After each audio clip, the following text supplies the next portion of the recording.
Thank you. And if you would, please remain standing for the playing of the school songs. First, the school song of Bridgeland High School. Good evening, everyone, and thank you for tuning in to the CISD Woodforest Bank stream tonight. I'm Jackson Cochran, alongside with Jeremy McGrail, and we will be providing the commentary for tonight's game. It's the area round for the Region 2 playoff bracket this week, and we are excited to bring this matchup between the College Park Cavaliers and the Bridgeland Bears. College Park is hosting for their second week in a row here at Woodforest Bank Stadium in Shenandoah, Texas. Last week, the Cavaliers were able to get their first win in the playoffs ever after suffering a 0-6 record, and they shut out the Nimitz Cougars 42-0. This will be the first time College Park will face off against the Bridgeland Bears. And Bridgeland did play against another District 13 6A opponent earlier this season. That game took place on this very same field where my partner right here, Jeremy, was actually providing the commentary against the Woodlands. So, Jeremy, you and I were texting earlier about tonight's game. Please share with the audience what you expect to see from tonight's game against this Bridgeland team. Well, hi, Jackson. Thrilled to join you again here tonight at Woodforest Bank Stadium. It's always an excellent occasion in the state playoffs, and just really looking forward to seeing another game here tonight with you and taking this all in. And, yeah, what I shared with you earlier is I thought a major key for tonight's game for College Park, given what I saw from Bridgeland earlier this year against the Woodlands, was that they need to run the ball at least 65 times tonight if I'm the Cavaliers. I think that's where I start with the game plan, is just really being physical in the trenches and doing my utmost to keep Connor Wegman, the star quarterback for Bridgeland, off the field, because what I saw earlier this year was a quarterback who had the arm to really beat any defense because he can throw accurately to any part of the field. He's got the arm talent to just do it all. So I think for College Park, the formula is pretty simple in theory, but obviously much harder to execute on the field, which is to pound the football, keep their offense on the sideline for as long as possible. Well, they also like to do a bit of a timeshare with their running backs. It's usually between Martinez and Voss for College Park, and even Buckman likes to do a lot of draws and keepers, and sometimes they'll go in that wildcat formation, and Dunphy usually will take the ball and pound the rock. But also, Buckman also has a lot of good receivers that he likes to throw to, Dunphy being one of them. He has Melon Danka at tight end. He's got Holden Rook and Alex Bergman on the outside for the X and Y receivers. So it's a lot of different style. It's a well-balanced offense for College Park, and I'm looking forward to seeing how well they're going to play this evening. Absolutely. I think that balance will definitely come in handy because obviously you're playing an offense as high-powered as Bridgeland. You've got to move the chains, keep the chains moving, and, of course, end each drive with points because, of course, if you keep the ball for 8 minutes and you end up with 3 points or no points at the end of the drive, then it wasn't really all that useful. In the variety you just mentioned in terms of the College Park skill players, I think could be a very handy weapon against Bridgeland because I think the more players you can throw at the opposition, the better chance you have of kind of keeping them on skates all night and also kind of getting them tired as the game wears on as well and keeping your guys fresh at the same time. So I think the balance that the Cavaliers have developed over the course of the season could be a real asset tonight and one that they're going to want to leverage in every way possible. And that's one thing that I was seeing a lot of last week with College Park against Nimitz, and they were able to just continue to work their way down the field, chew some clock, and they just racked up that score. Like I said earlier, it was 42-0, and it was two touchdown passes to Rook.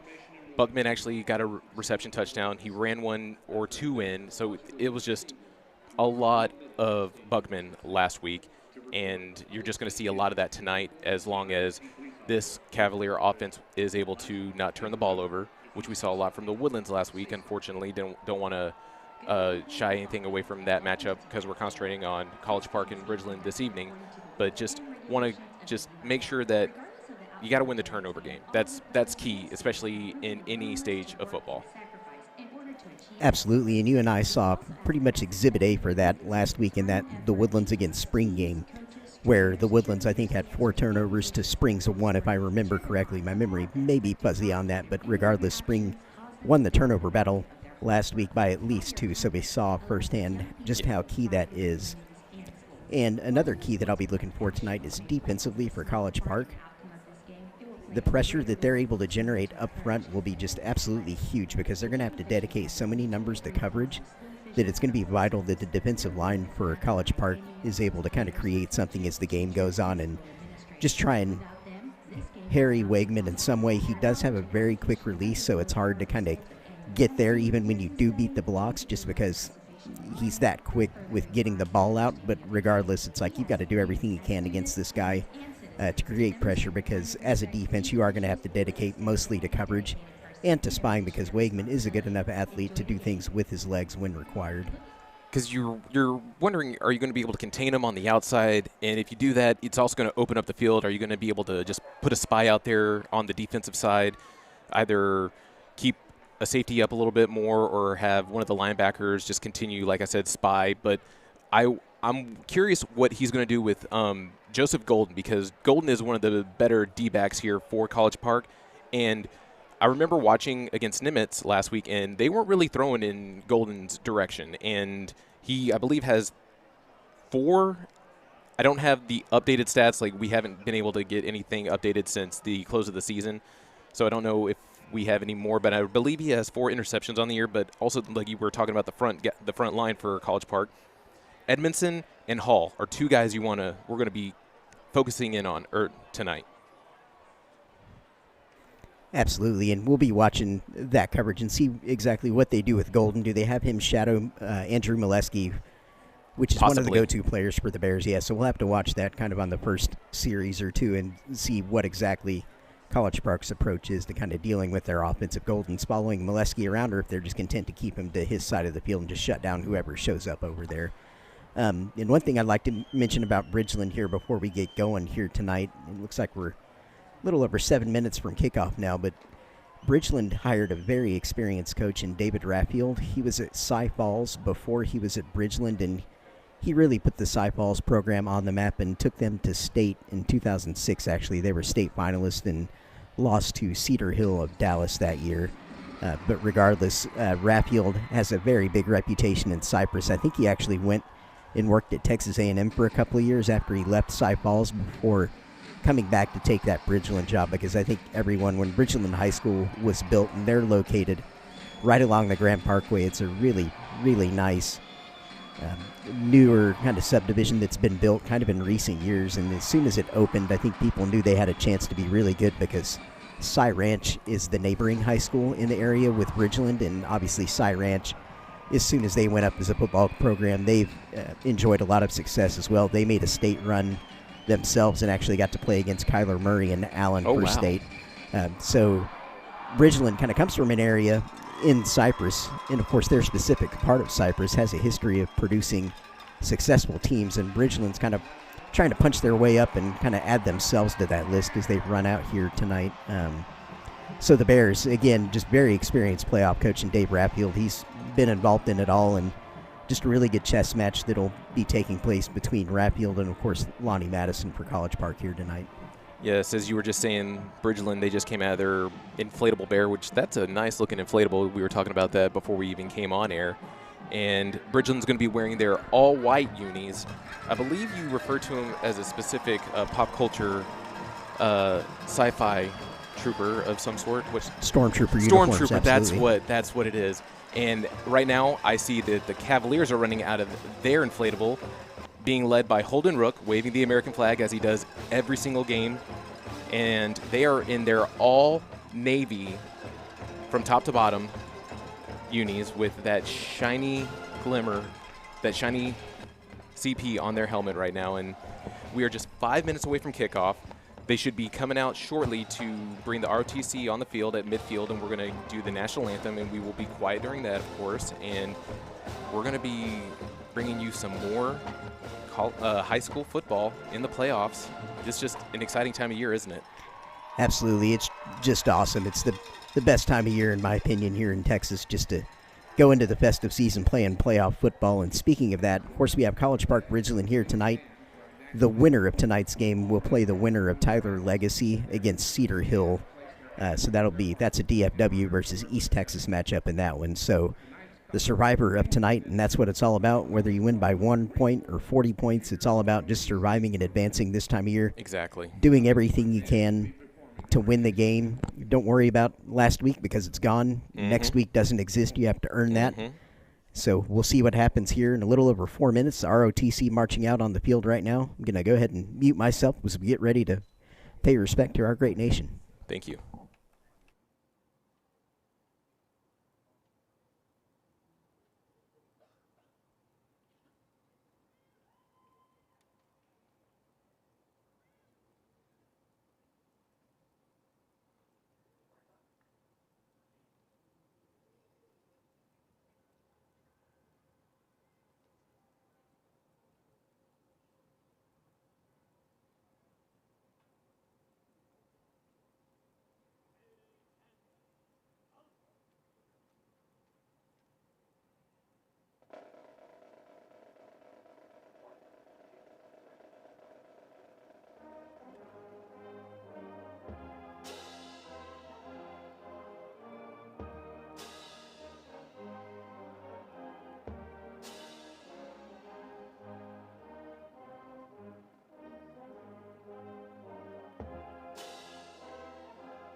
Just an excellent job by the College Park Band, just bringing out the national anthem for us. And for those of you who are with us right now, you may be wondering, why is there no video? Well, due to UIL regulations, we are unable to stream the playoff games, but we are going to provide you with the play-by-play commentary, and we are going to be updating the score on our screen with this graphic. We'll continue to update the time, yardage, down, distance, all these things, and the scores, so just continue to be here and enjoy our lovely voices. And we are 1 minute and 30 seconds away before we actually have kickoff. Jeremy? Also, Jackson, a ton of playoff action going on tonight, so if you stick with us at halftime, we will update you on all the happenings around the state of Texas as we see them on our phones and computers here up in the press box, so we'll keep you up to date on kind of what's going on. But, yeah, just a night that's full of Texas high school football playoff action all across the great state of Texas as the captains making their way out to midfield here now with the head official ready to do the opening coin toss. So we'll figure out who gets to start with the football tonight and start the chess pieces moving.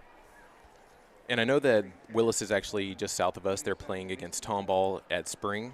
Playing at Ford Stadium, so we know for a fact that one of our other schools in the district will be playing in that matchup. Captains are shaking hands at center field.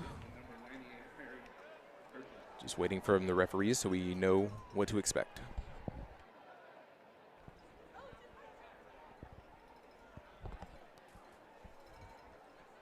So Malandeka, Buckman, Golden, Inachiri.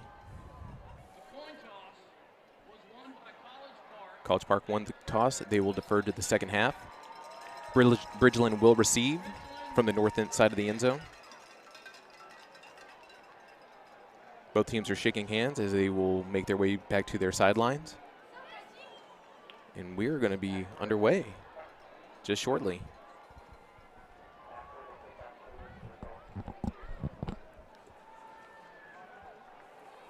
So we're going to get to see this Bridgeland offense start out.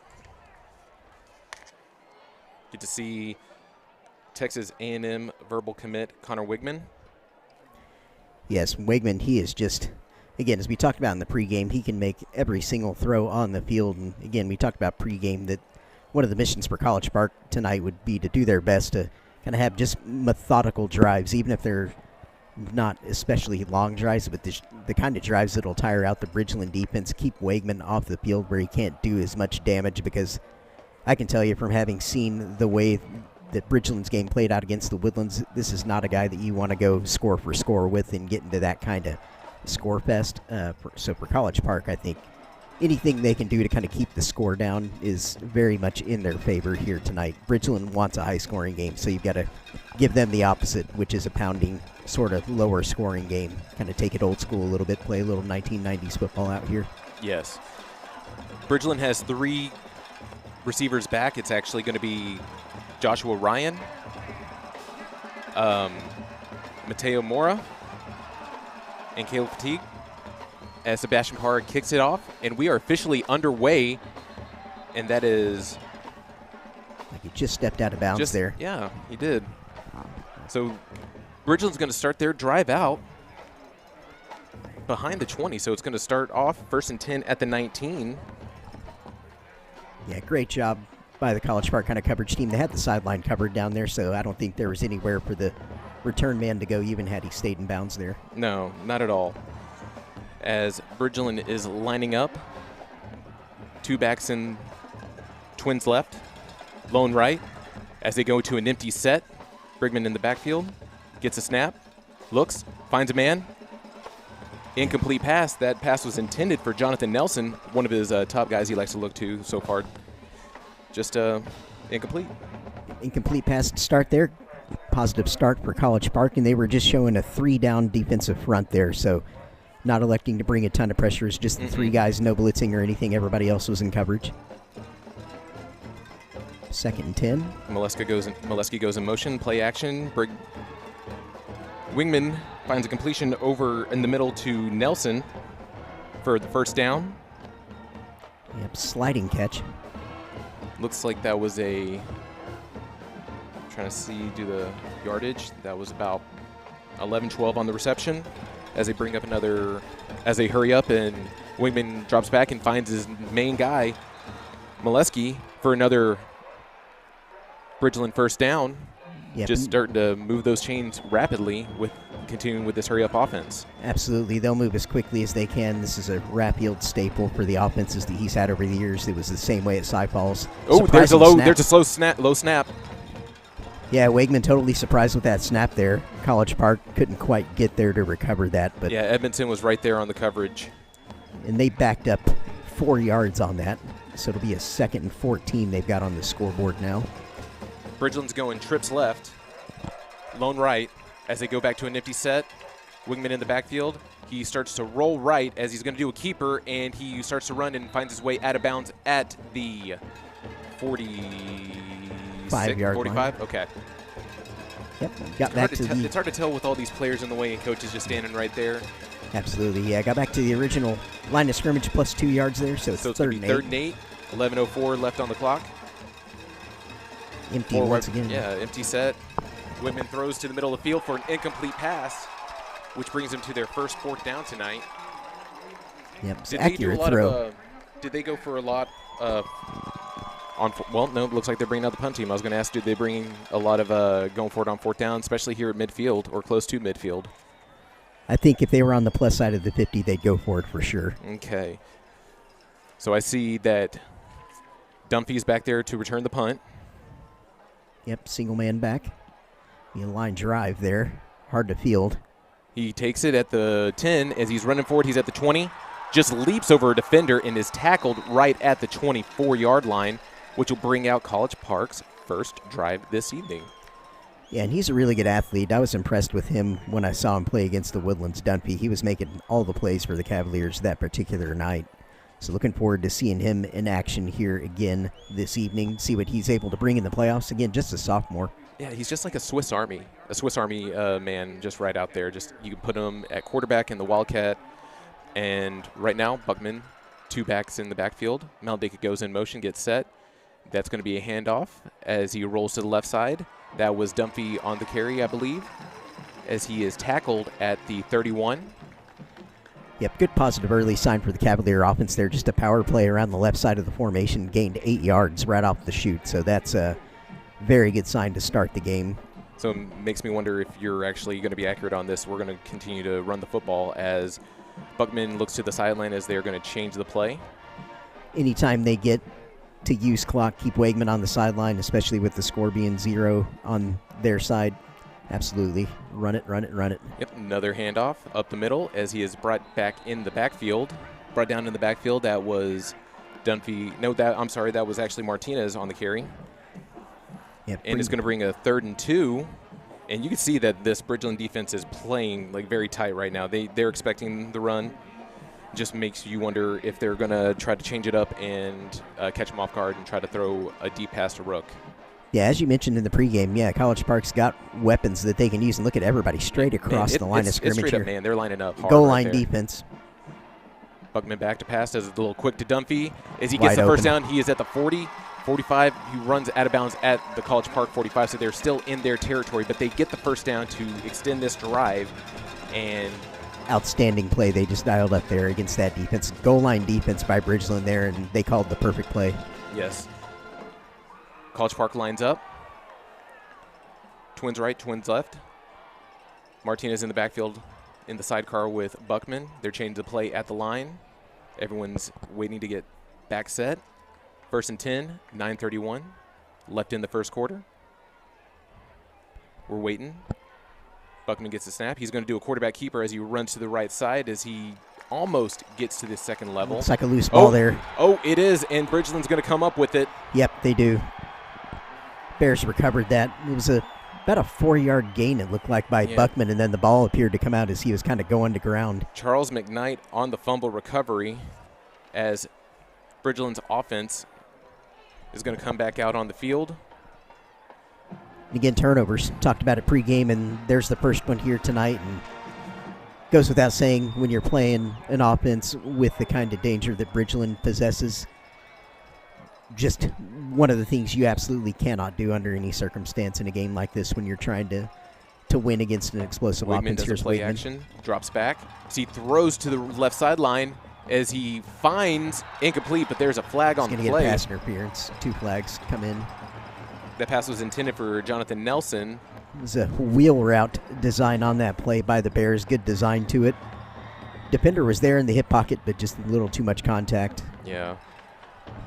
Yep, and the players are already moving down, so clearly not going to be good news for the Cavaliers here. Well, Cavaliers did rush on the field after the turnover, so I don't think they were really as set as they needed to be on that one, as Bridgeland is lined up waiting for the officials to, well, they obviously were talking about pass interference. They're lined up, ready for the whistle to resume play.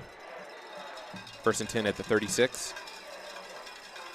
Wigman gets it, play action. He rolls right. He gets set. He throws to the middle of the field as he finds a man. That is number 14, Baylor Williams, with the reception as they are in the red zone right at the 5. That was a bullet right there. Just talking about his accuracy, and you are right on, Jeremy. That's just wild that this quarterback is so good right now.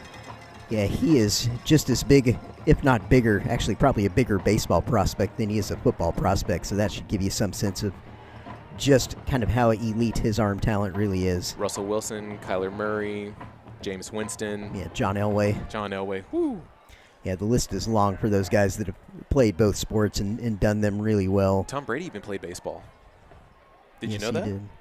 Yep, I know back in the day in California, I guess, Yes. yeah, he's a Northern California guy kind of growing up there. But it was a timeout on the field, as I believe it was College Park who called the timeout so they can find and get their adjustments. So it's 9:08 left in the first quarter. Bridgeland knocking on the door, ball at the 5, lining up. 9:08 on the clock here in the first quarter. Bunch formation here from Bridgeland. Wigman goes, and that's a little bit of a handoff over, a little pitch to Nelson. Great defense by Yeah. College Park. Was able to stop him in the backfield to bring on 2nd down. Push him back, 2 or 3 yards? Yep, absolutely. 3 yards. Yeah, Pushing it's- back 3 on that one. Great job by the Cavaliers rallying to that and not being fooled by the action that was going on. It looked like Bridgeland may have had something better on had Wegman actually kept that going opposite all that action, but regardless, College Park all over. Trips Here's left. Wegman again. Molesky. Wigman's going to roll left as he's running to the sideline, but he is brought down. Another great play on defense. There's a late flag at the end of the play. Looks like could be a collar. brought Wegman down from behind, and it looked like where the hand placement might have been that it could be a horse collar. We'll see what they call. Waiting for the officials to pick up the flag and it's the spot second the ball. Consecutive great play. They're going to call a face mask. No, horse collar. Oh, it was okay. Horse collar, half the distance to the goal. Okay. I thought that's what I saw. I was like, wait a second, was he? A little bit. That's what I get for not watching the video board. I was looking down at the official on the field. It's okay. Yeah. It's okay. So it's going to be 2nd and 4. Actually, no, 1st and 4.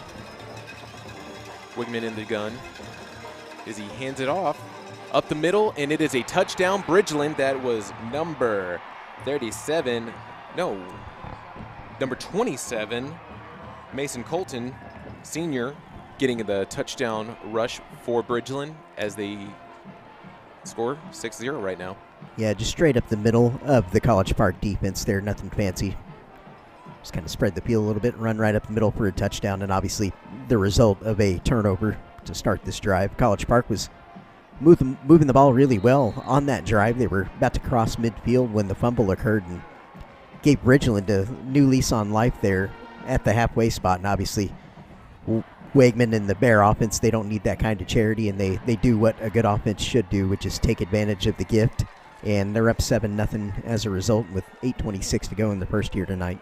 Yeah, that was Santiago Torres with the point after attempt to extend it. As you said, 7-0. And the kicking team, we're going to get to see Bridgeland's kick team come out as I see Rook and Dumphy get back. They're going to line up at about the 10-yard line for the return.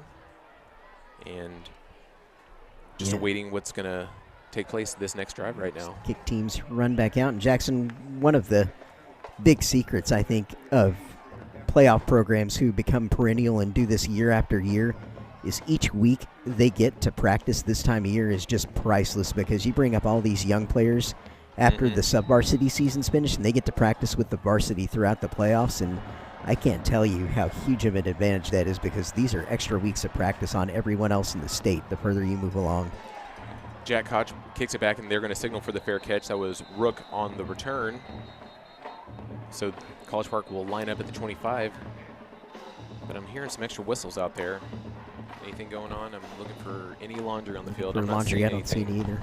Nope, okay. So 8:26 remaining in the first quarter.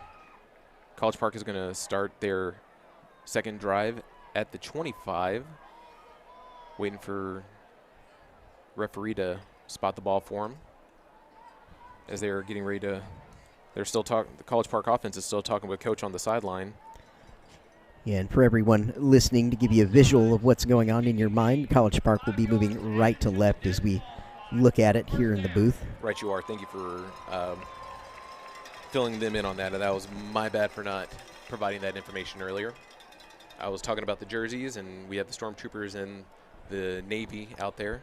They've made it really easy for us, which is great. Yes. No confusion here tonight. No. Buckman gets another. That's a little flea flicker as he's throwing deep. He finds a man. Oh, he's got to wait on it. Oh, almost came up with almost Dumphy on. Dumphy was right there and just short on. Well, it was in his hands, just incomplete pass right there. Yep, a little bit of pressure on Buckman as he released that, and I think that led to the ball being a little bit underthrown where Dumphy was having to wait on it. He did have a couple of steps on the defenders initially there, but yeah, almost had it. Actually, it looks like Bridgeland was going to shoot off sides a little bit, but they're changing the play at the line. Trips right, lone left. Buckman gets a handoff. He's going to do another quarterback keeper as he is met in the backfield. Looks to be a loss of 1 on that carry, which brings up third down. And for Bridgeland, that was number 95, Big Nathan Earl on that tackle, senior. I see that they still have Martinez in the backfield alongside with Buckman.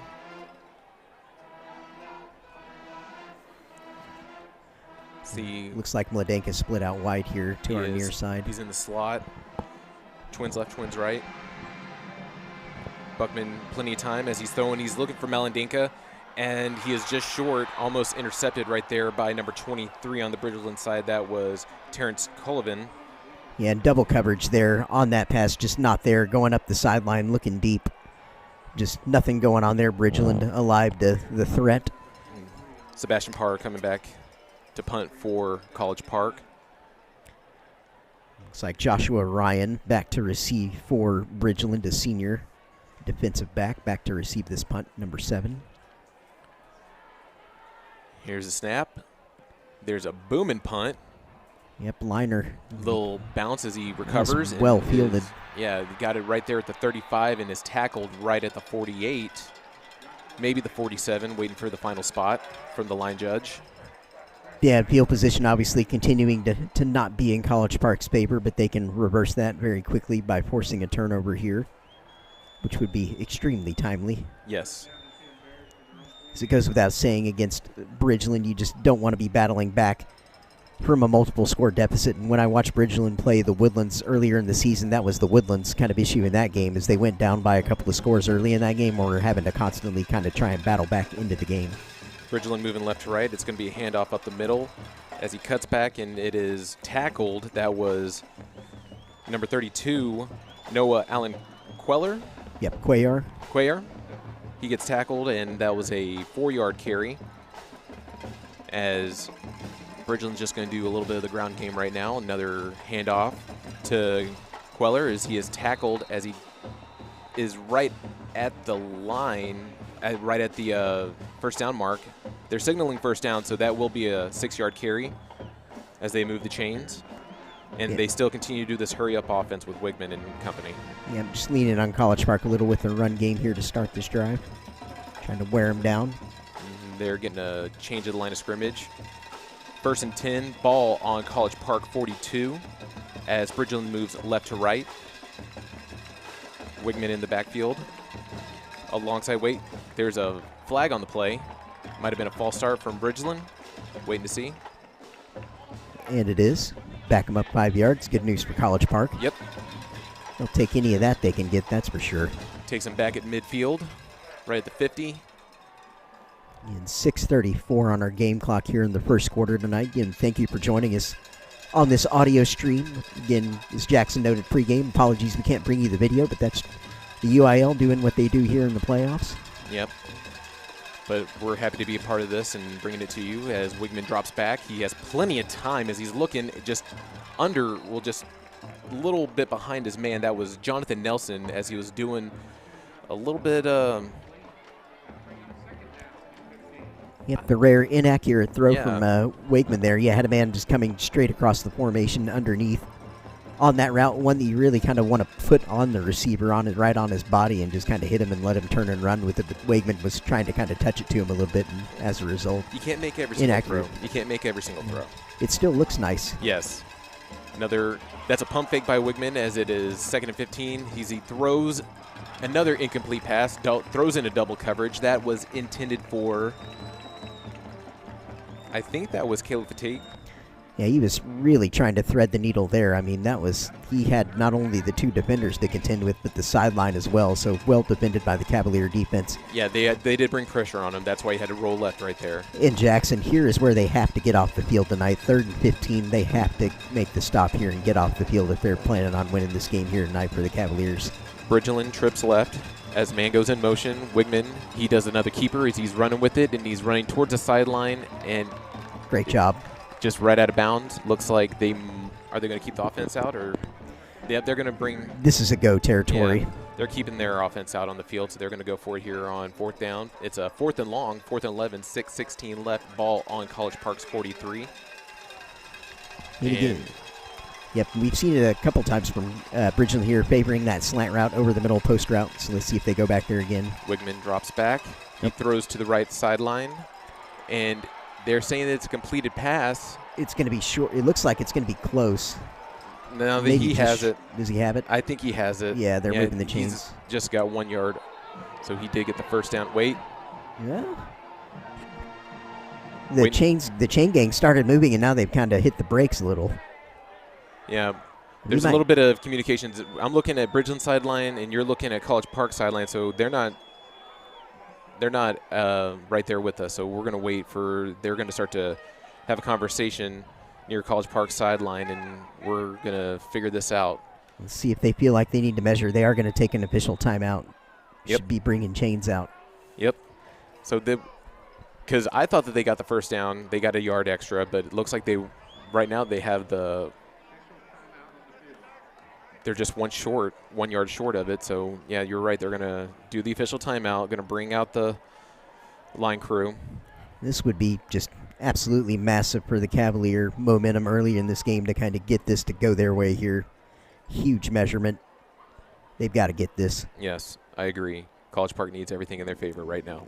So I know it's still the first quarter, probably seeming like I'm making too much of a meal out of this, but I mean, this is just crucial over the course of the game. It's all these little moments. These are what define playoff games. All right. They stopped it. Yeah, it's well they're short. signaling. Everyone on the College Park side they're signaling it's their ball. It's a turnover on downs. College Park is going to take it right here. The Cavaliers sideline getting into it. See, those are the kind of things that'll get everybody going. If they weren't ready to come out here tonight, they are after a play like that. So good to see some enthusiasm down there on the Cavaliers sideline. There's still life in this game. It's only a 1-score game right now. Absolutely. And again, yeah, the thing you have to be careful with early in a game like this is that you don't go down by multiple scores and put yourself in a hole to where you're having to try and fight back against an explosive offense, because it's extremely difficult to do. So huge. Now the Cavalier offense has to step up and reward it. Dunphy gets a handoff as he runs to the right side, and he is tackled just right 2 yards. He gets a 2-yard gain. So 2nd and 8, ball at the 35, College Park's 35, as they're moving right to left, going towards that north end zone. We'd like to see them reach that end zone at the end of this drive. Absolutely. Just be interesting to see kind of how they work it. I feel like they've had a good approach so far, kind of keeping it somewhat balanced, but may have to start trying to get vertical a little bit more often in the passing game. Well, there's going to be a false start. Looks like that was Rook. Yeah, it He looks was in like the a slot. shift on, and Mladenka moving as well on that one. It's going to bring him back 5. Yeah, I think the Mladenka shift actually drew the flag there. Mm-hmm. Looks like he was trying to move out into kind of a twin set on the near sideline there. But he was moving towards the line of scrimmage, and I believe that's only legal in Canada. CFL. Yeah, I didn't watch any CFL last year. It's pretty awesome how they get to just be in a dead sprint going into the line of scrimmage. Pretty wild. Dunphy goes in motion. Bugman does a little swing pass over to him as he is trying to beat a man as he's going to the opposite side of the field. He's cutting through, extended, and just going, but didn't get really much of anywhere. He's going more right to left instead of north to south. That we need him to go more north than south. That was one of the more entertaining yard games you'll ever see.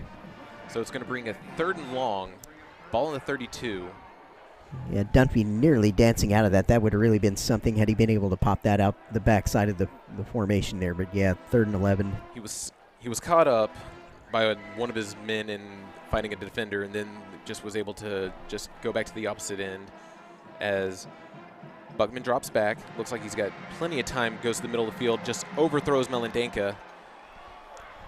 Yep, just a little high on that throw there, unfortunately. Brings up 4th down as the punt team comes out. You know, tight ends are typically very, very tall men, and I was surprised that he just overthrew him right there. Yeah, maybe trying to apply a little bit too much touch on the throw, perhaps, rather than throwing a nice kind of frozen rope style there. Looks like it could be a single man back for Bridgeland here to receive the punt. And obviously, Cavalier defense under some heavy pressure early in this game, just trying to kind of keep things within arm's reach to give the offense a chance to kind of get things going tonight. Yeah, Parra just boots it as it's going to be recovered at the 32. That's Ryan on the recovery, on the return, and he is tackled back at the 45. So another excellent field position for Bridgeland to start another drive as they start on their 45. Yep, field position firmly in Bridgeland's favor early in this game in the 4th quarter, as we have 4:25 remaining in the opening quarter of action. And for anyone just joining us, Bridgeland leads 7-0 on the scoreboard over the Cavaliers, and that was a result of a Cavalier turnover that started that drive around midfield for Bridgeland. Wigman finally finds number 6, Andrew Molesky. Molesky, first catch of the night. Yeah. Just a couple yard gain, though. Yeah, and that is Golden there on the coverage. He was actually there right there for the tackle. They'll go ahead and give him 3, so 2nd and 7. Ball at the 48. Knocking on the College Park territory door yet again.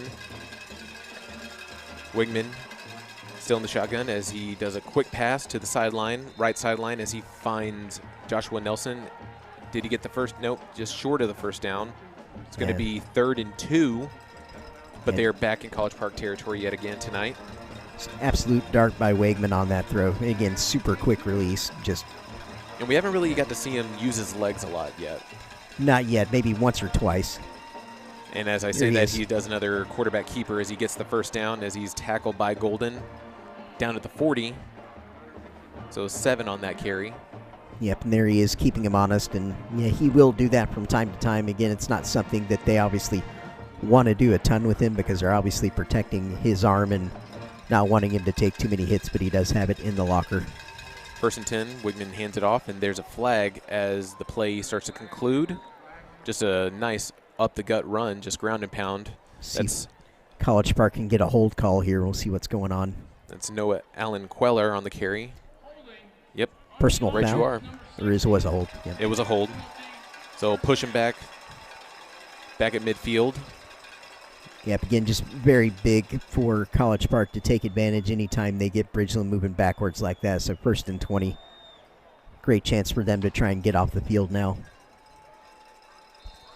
As Wigman's getting the play call from coach as they are lining up. I see trips left, lone right, Noah Queller in the backfield, and it's a play action as Wigman looks to the sideline, left sideline, as it's a completion that's a 9-yard completion to number 83, Reed McKeshka. Yeah, just working the sidelines, it looks like for Wegman here mostly lately, been throwing the out routes and kind of working that game a little bit more. Kind of started the game here tonight working more over the middle of the field, now moving to the kind of the outer edges. And, of course, that's just the setup. They'll be coming back to the deep middle and medium middle part of the fields here soon now that they're getting College Park stretched wide. Yeah, and that's where you're going to see Molesky as he goes in motion, play action, back to the sideline. Another Williams reception as he still is up as he's finally tackled at the 24. Yeah, good athletic catch and run by the receiver there for Bridgeland. And again, for those of you who don't know and haven't been following Bridgeland, which most of us in Conroe ISD wouldn't be, Wegman actually missed a handful of games in district play, and that's the reason why the Bears come into the playoffs as a 2nd seed rather than the top seed. As Wegman gets the carry, as he runs to the left side, finally tackled. Yep, again using his legs. Yep, I think that was a 6-yard carry. Just right outside the tackles. It's going to be 2nd and 4, ball on the 16. Closing in on 2 minutes left in the first quarter. Yeah, and Wegman, I believe, just came back within the last couple of weeks, so he hasn't been back long. Little low snap as he hands it off to the tailback, and that was Noah Queller again. And he did get the first down, so they are moving those chains yet again. It's going to be 1st and 10, ball at the 12, as Bridgeland still is moving from left to right, trying to get into that south end zone for their 2nd score tonight. College Park looking to defend right here, try to keep this goal line stand going. Yep, Cavalier defense on the field a lot here in the early going. It's going to be a little bit of a lateral back Razzle over to dazzle, Wigman. great defense. Yeah, I saw a little bit of that. They have done a few of those plays because I was doing some research on Wigman today, and they like to do that little trickery. And Jonathan Nelson does like to throw the ball some, as we saw right there. That'll back the Bears up all the way to the 19-yard line is where they have that marked. So the 2nd and 17 for the down and distance. So it was great awareness. It was a handoff to the running back, throwback to Wegman there, but College Park defense all over it, bringing Wegman down there. Not falling for that. And again, Rafield known for that. And this is a empty set right here. Empty set quads near side. Drops back. Plenty of time as he starts to roll right. Finds, just overthrows. That was Oscar Nanana. And that'll bring up 3rd and 17. That is a long 3rd and 17. Again, another half-to-half play for the Cavaliers here. 3rd and 17. Keep them out of the end zone. you're defending the end zone here because the line to gain for the first down is either the 2 or the 3 yard line. I think it's the 2 yard line, so you're defending the end zone here pretty much. A 3-pointer would be an absolute win for the Cavalier defense. Yep. Looks like Bridgeland's going to be taking their first time out of the half. Yep, 1:02 left in the first quarter. Bridgeland leads 7-0. Again, I'll be thoroughly impressed with this Cavalier defense if they can come up with that stop here because, I mean, they've been on the field a lot tonight. I feel like they played practically the whole first quarter. It seems that way. Don't want to discredit the Cavalier offense any, but I'm giving more respect to this Cavalier defense. Just being able to, like, this is Bridgeland's 4th drive and has only held them to 7 so far. So that's very respectable right now. Absolutely, and then you factor in what we've talked about in regard to the field position and the fact that they've just kind of had their backs to the wall in that regard. They're kind of throughout the first quarter, and yeah, they've only been needing to go maybe 60 yards per drive, and that's being very generous on my part. All right, huge Cavalier defense. See if they can lock it down here. Twins left, twins right. That's a low snap to Wigman as he's looking up the middle of the field and overthrows his man. That is incomplete pass over to Nelson. They're bringing out the field goal team. Yep, and that throw is going over the middle post route and just kind of landed out of the back of the end zone about a yard or so. Just a tad high. Just right grazing his fingertips as we look at the replay on the scoreboard. Again, another super accurate throw where only his guy was going to catch it. Santiago block. Torres. They got a hand on that. They did get a hand on that. That is a big. Wow. Yeah. You've got to admire, the effort by the Cavalier defense and then special teams coming up with a huge block there to keep points off the board. And Cavalier offense, now is the time here as they rally the troops on the sideline nearest to us here with the Cavalier Watching huddle. this replay real quick. Wow. Just Santiago Torres was there to kick, and College Park just comes with a huge block right there. They just got to keep this momentum going. You see that your defense is out there. They're making these plays for you. You got to capitalize on this kind of stuff. You want to put this within reach, bring it back to a tie game, and just continue to capitalize on what your defense has given you. Yeah, I didn't catch the number, but there was a huge paw that went up on that block there. College Park first play here. Buckman to Dunphy in the left flat. Gets taken out of bounds as they still want to keep the clock running. It is going to be 2nd and 6. And this would be perfect time for the Cavaliers to just go on an epic clock-eating drive just to give their defense a much-deserved rest after that sequence we just watched. And again, College Park just trying to find the formula here tonight to keep the chains moving, give themselves a chance to kind of move the ball, eat some clock, and try and score some points here. Martinez running back on the field as Dunphy's in the backfield. Dunphy goes in motion. Buckman's going to do another keeper as he runs, as he cuts in the middle, just short. Nope, he gets the first down. Yeah, he's right on it. He is right on it, and that is going to we're just 4 seconds left. I think once they get the ball set, they're going to continue to resume the clock, and we're going to probably come to a quick close of this first quarter as College Park is still moving from left to right. Ball, yep, that concludes the first quarter right now as we move to the north side of the field. Bridgeland Bears are leading the College Park Cavaliers 7-0 as we move towards the second quarter, and what we've been discussing is just a lot of big plays and massive stops from that College Park defense so far tonight. Absolutely, just doing everything they can to keep Bridgeland within arm's length here tonight, not let it get away to where they're having to fight back from being multiple scores down. So great job, Cavalier defense and special teams kind of keeping things close and giving the College Park offense a chance to kind of find the formula that's going to work tonight, keep those sticks moving, and give their defense a well-earned rest because as this game moves on, that fatigue factor is going to come more and more into the equation. So just really important for the College Park offense here, starting with this drive. Exactly. Got a 1st and 10 here, ball on their own 31, just to find out what it's going to take to move the chains tonight. Keep themselves in this game with the puncher's chance, as you say. College Park's lining up. See Melendink Dunphy's moving in motion to the backfield. Buckman drops back as he rolls right, looks to the middle of the field as he almost finds Rook. Almost dropped it in the bucket there. That was good defense right there by Graham Gillespie on the Bridgeland side. Just a little short, I think Buckman's just holding back a little bit, just trying to find that timing. He's just almost there. Yeah, but I like the play call. Love the idea there.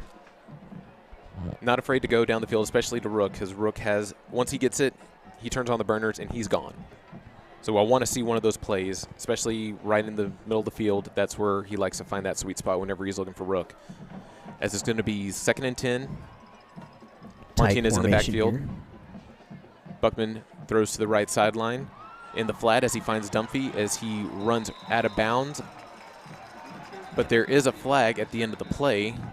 They're going to get probably a hold on Maladenka. It's either hold or block in the back.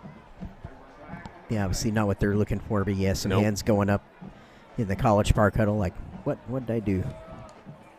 Well, I see Coach fired up on the sideline. Yeah, looked like it was one of the perimeter blocks that the officials took issue with there.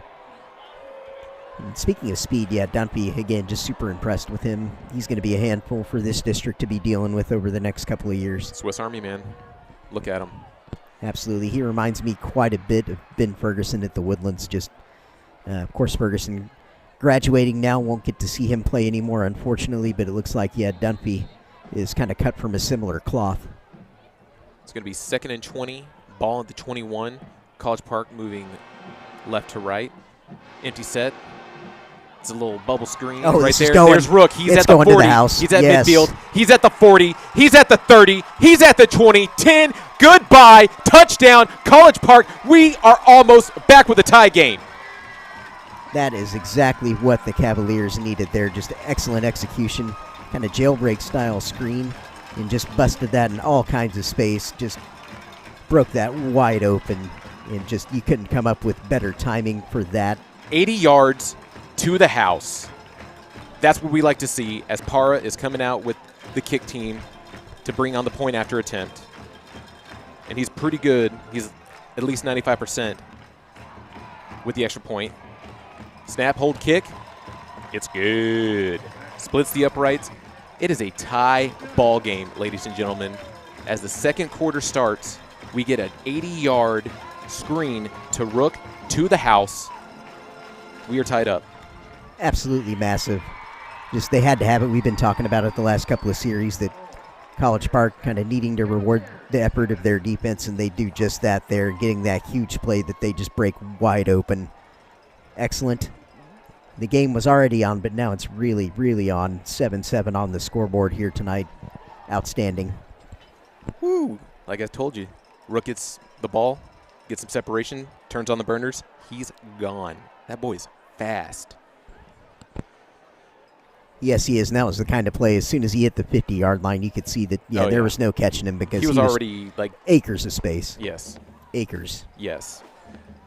Kick team at the 40, getting ready to line it up. Bridgeland has 3 back at the 10.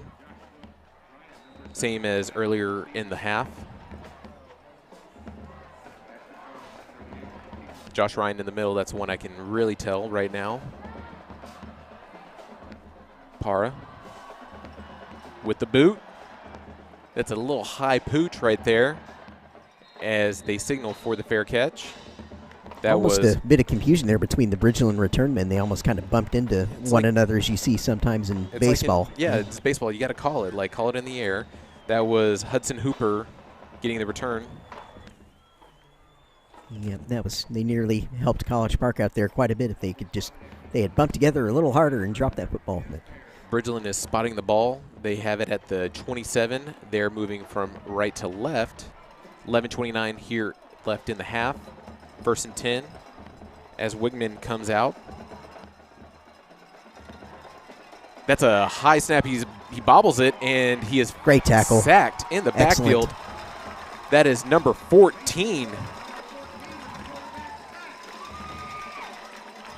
Mason Moore just following the ball, tackling Wigman in the backfield. Just get him right at his ankles. So it's going to be a long 2nd and 20. Yep, 2nd and 20, and yeah, that snap, just when it hit Wegman, it looked like they hit him directly in the chest and just bounced straight up in the air. Yeah.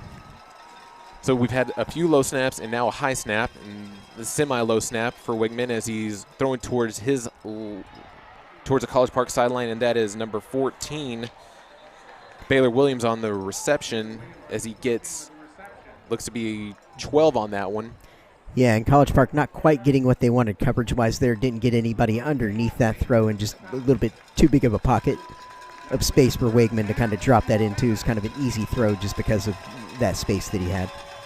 Wegman does a play action, trips right, does a pump fake as he's rolling right, and just looking for his man. That was Molesky, but there's a flag at the end of the play. Going to wait to see what the officials have to say on this one. I saw Jack Johnson in the backfield almost coming to take Wegman out. That was thrown by an official on the College Park sideline, actually, that was standing kind of viewing from behind the play at an angle there on the College Park sideline. So it'll be interesting to see what kind of call we get here.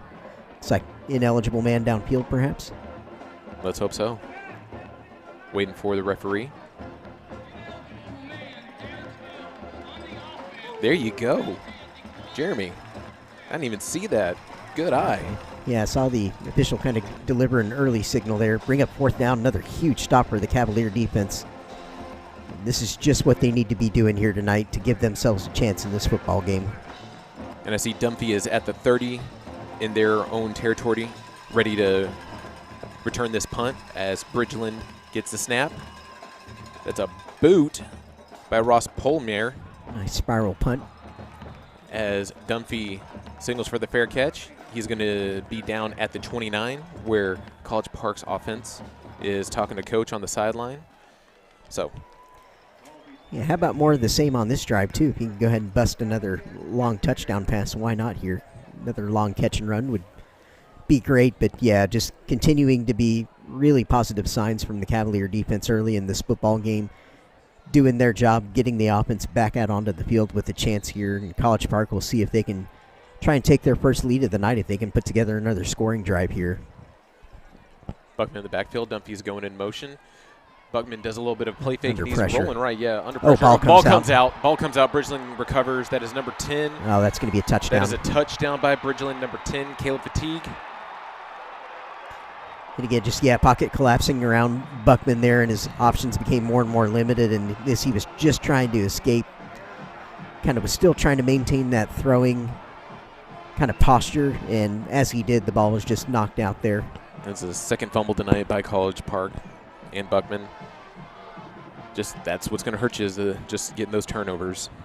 Yep, obviously resulting in pending this PAT. 2 touchdowns on the board for Bridgeland directly as a result of College Park turnovers.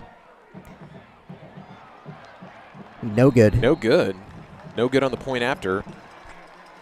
So that's going to maybe come back and haunt them later in the game. Let's hope so. But after that fumble and the touchdown, Bridgeland is currently leading 13-7 with 10:02 left in the first half as we are waiting for both teams to line up for the kickoff. Yep, waiting the kick units to run back out onto the field, and obviously College Park going to look to get that back as quickly as they can.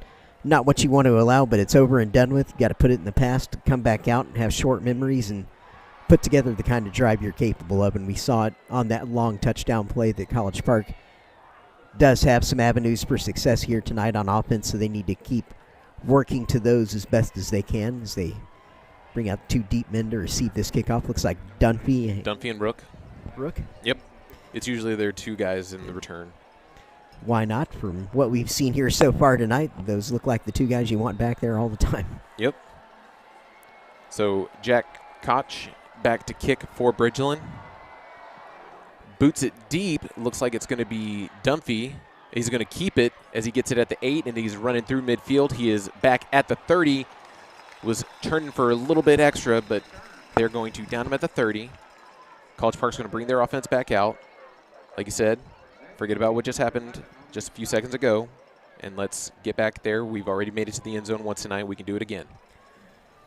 Yeah, and I think what I'd like to look for on this series is for College Park to establish one or more of their running backs here and just really get that going. They haven't really established the running backs here so far tonight, so I think that'd be a good thing to kind of work into the plan here on this series if they can.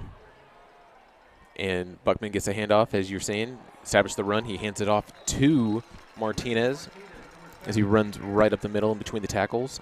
Yep, really nice design on that play. Just no messing about. Get straight up the field. Just good physical play. That's a nice 9-yard carry right there. Yep, just well designed. They're looking to the sideline. Martinez still in. He's to the right of Buckman in the backfield.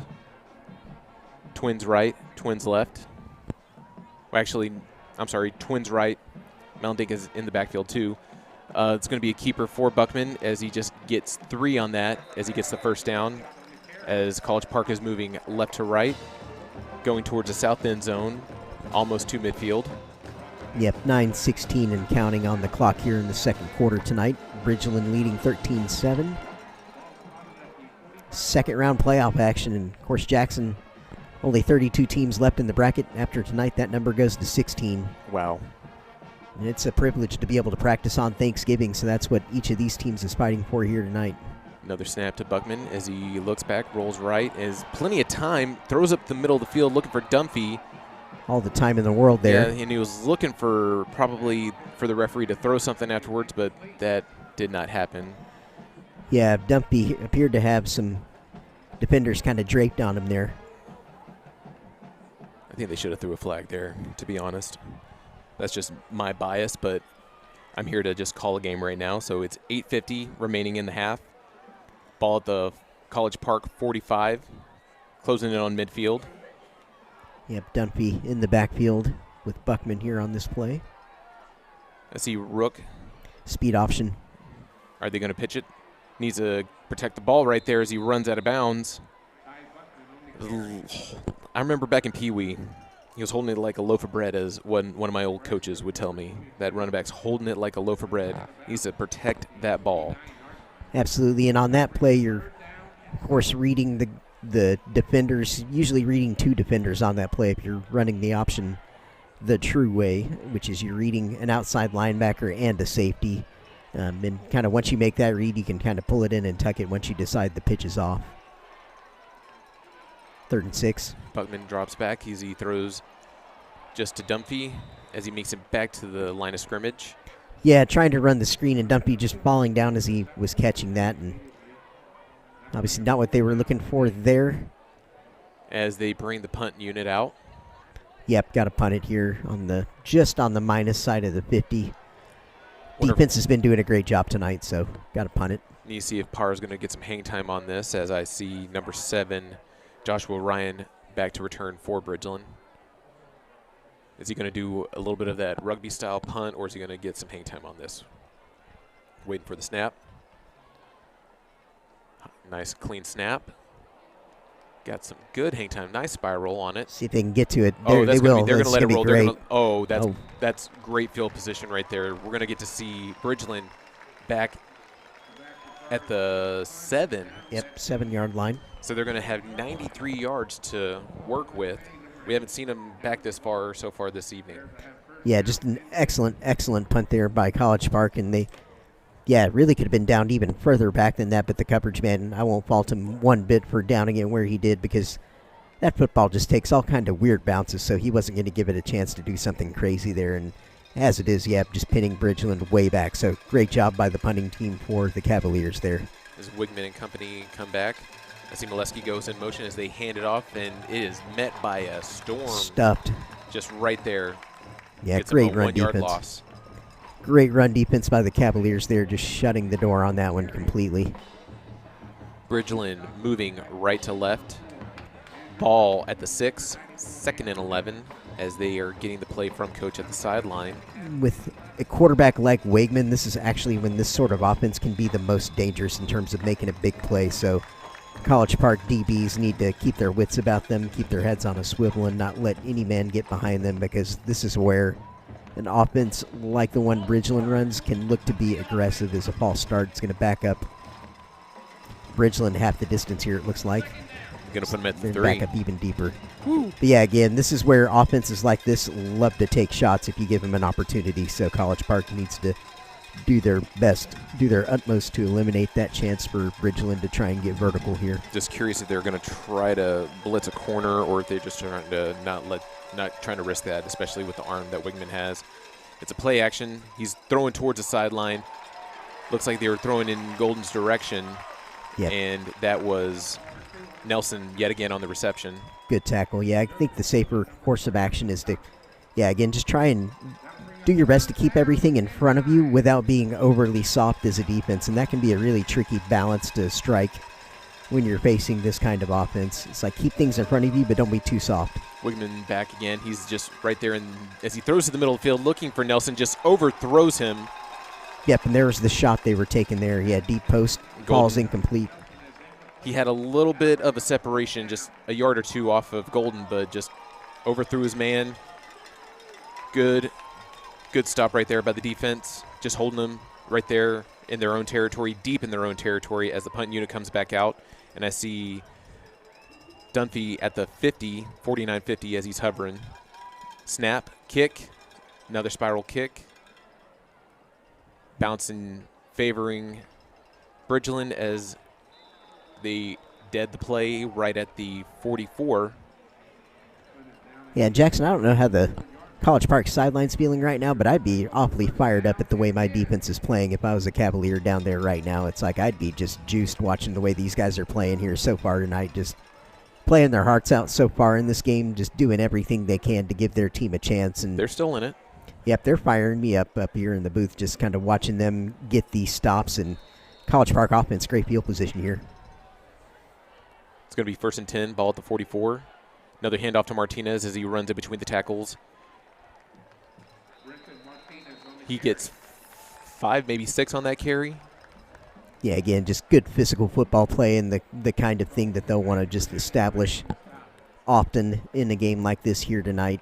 Again, the game's right where College Park wants it to be, lower scoring, chance for them to put a drive together, use some clock in the process. So this is the tempo that College Park wants. It's like Bridgeland wants a high-scoring game, so College Park has this poised right where they need it right now. Just hold on to the football. So 2 in the backfield. Melnick goes in motion, getting set. I see Buckman does a play action. It's going to be a keeper as he's just dancing a little bit, finally finds a hole, gets to the first down marker. That should move the chains. See if they require a measurement, but it looks good for a first down. So what I'm seeing, especially where everyone's lining up, College Park, they're moving left to right, and I'm seeing Rook's usually lining up right now on the College Park side of the sideline as Brigman is on the opposite side on Bridgeland's. So I'm just curious, they're going to continue to move with this ground and pound attack, or they're going to try to find a play over. Oh, another handoff. They were doing a little bit of a wildcat formation right there. I see Dunphy was getting the direct snap. Yeah, and I think you strike a balance as best you can, Jackson. I think they've absolutely got to maintain the physical presence in the running game here tonight. Again, to move the clock and help keep the chains moving as we have a timeout on the field here. But again, just critically important for College Park to be as methodical as they possibly can. And I think as an offense, the more tools they can kind of bring to use in this game, the better. Again, it's all about, just keeping those chains moving. Chewing clock, keeping the chains moving, favoring that run game, and just because we've been seeing that Bridgeland is playing a little bit of a tighter defense. So once you can try to establish more of that run, expose them, get them with that play action, throw down the field, find Rook, and get another big play that way. Yeah, and if not for that fumble that led to the scoop and score for Bridgeland, I mean, this second quarter has been really great when for College Park they flipped the field position battle, so it was totally in Bridgeland's favor in the first quarter, and here in the second quarter, College Park has now got the field position battle totally in their favor and need to try and take advantage of it on this drive as they're in Bridgeland territory with a chance to score and potentially take the lead with a 7. Seeing and getting the play from coach. 2nd and 7. Ball on the Bridgeland 43 as we are closing in on 5 minutes of the half. Buckman in the backfield along with Martinez as he hands it. Actually, that's a handoff to Dunphy. No, I'm sorry, that was Martinez. He gets met back at the line of scrimmage. Maybe a yard on that one. Looks like it's going to be 3rd and 4. Yep, 3rd and 4, and of course very manageable for College Park here. Try and find their best play. I know earlier this was more of a 3rd and in very short, but they ran that kind of out route throw, that quick out to Dunphy, I believe it was. So we'll see if they try and do something similar here and maybe try and flare out of the backfield here. I'm seeing twins left, Rook in the slot. Buckman's going to do a keeper, but he is met in the backfield as he is sacked. It looks like that was number 90. Yeah, Brock Napton from Bridgeland. Yeah, and that play for College Park looked like a read that wasn't really a read because the way Buckman kind of handled the ball there looked like he was going to take it all the way, and Bridgeland just all over that. Stopping that one for a yard loss, and yep, College Park going to play the chess match here and bring the punt team out. Yep, Parr's back. He's ready to kick, and the last one ended up being at the 7. A little bit of a low snap as he gets a rugby-style kick. As it's going towards the end zone, College Park finds it in the end zone as they throw it back. That. Wow. He did it. He got it. Excellent effort play there. Looks like, I'm trying to see who that was on the College Park who was just running, still trying to stay with it. That was number 8, Lamont Payne. Yeah, just unbelievable. The ball was bouncing effort. and just continued to bounce as he just right at the 1 just catches it, tosses it back, and recovered by Jack Johnson. Yeah, just an amazing play there, kind of like the ones you see in basketball sometimes where it's going out of bounds and somebody jumps into popcorn or whatever in the courtside seats. But, yeah, it was kind of one of those deals. Yeah, just had to plant a split and throw it behind him. Just outstanding effort. And, again, Coffin corner for the punt team. Ball at the Bridgeland 3 as it's going to be a handoff as he runs to the left side. For the uninitiated, Coffin corner is what you call it when you can down the ball inside the 20. At least that's what my team called it back in the day. And that was very much on our goal sheet for special teams is if you get a Coffin corner, that was one that the team liked to get. Never heard that term before. I'm going to write that down. Thank you, Jeremy, for teaching us a little bit of terminology tonight. It's a bit morbid, but that's what we called it. Nothing wrong with that. It's going to be 2nd and 8, ball at the 5, Bridgeland. Wingman drops back as he does a little quick pass towards the Bridgeland sideline as he finds Molesky again. Just gets 3 on that reception as we're closing in just 2 and some change here. Yeah, good competitive football game here so far tonight. Yeah, another 3rd down here. College Park defense is just coming up with some massive stops here tonight. Doing a great job. Has Bridgeland pinned back in their own territory. 3rd and 5. Ball on the 8. Looks like they have 3 wide receivers lined up. I see Molesky moving into the slot. So it's going to be trips left, lone right, as Wingman is looking as he's rolling. Johnson right there just throwing it away. That was Johnson, Jack Johnson, yet again making some moves, keeping an eye on Wigman. Seemed to be mild protest for an intentional grounding. College Park coach is out onto the field. Looks like he's maybe talking to, not sure if he's talking to a defender or trying to get an official's attention. But, yeah, regardless, no flag thrown on the play, but that was awfully close for Wegman and Bridgeland for being an intentional grounding. And, of course, in the end zone, that would have been a safety. So Golden and Dunphy are back. The ball's moving. They're going to get the punt into College Park territory at the 39. Dunphy was monitoring the bounce, but he was like, "No, I'm not gonna take this one." No, that was just a good heads-up play by him. It's like you don't. Yeah, if there's any question, yeah, get away. Yeah. Don't risk any kind of turnover. You got field position. Game's right where you need it to be. So yeah, just good heads-up play by Dunphy. Yeah, plenty of time left in the half here, and College Park has 2 timeouts remaining, as does Bridgeland here in the half. 2:04 on the clock.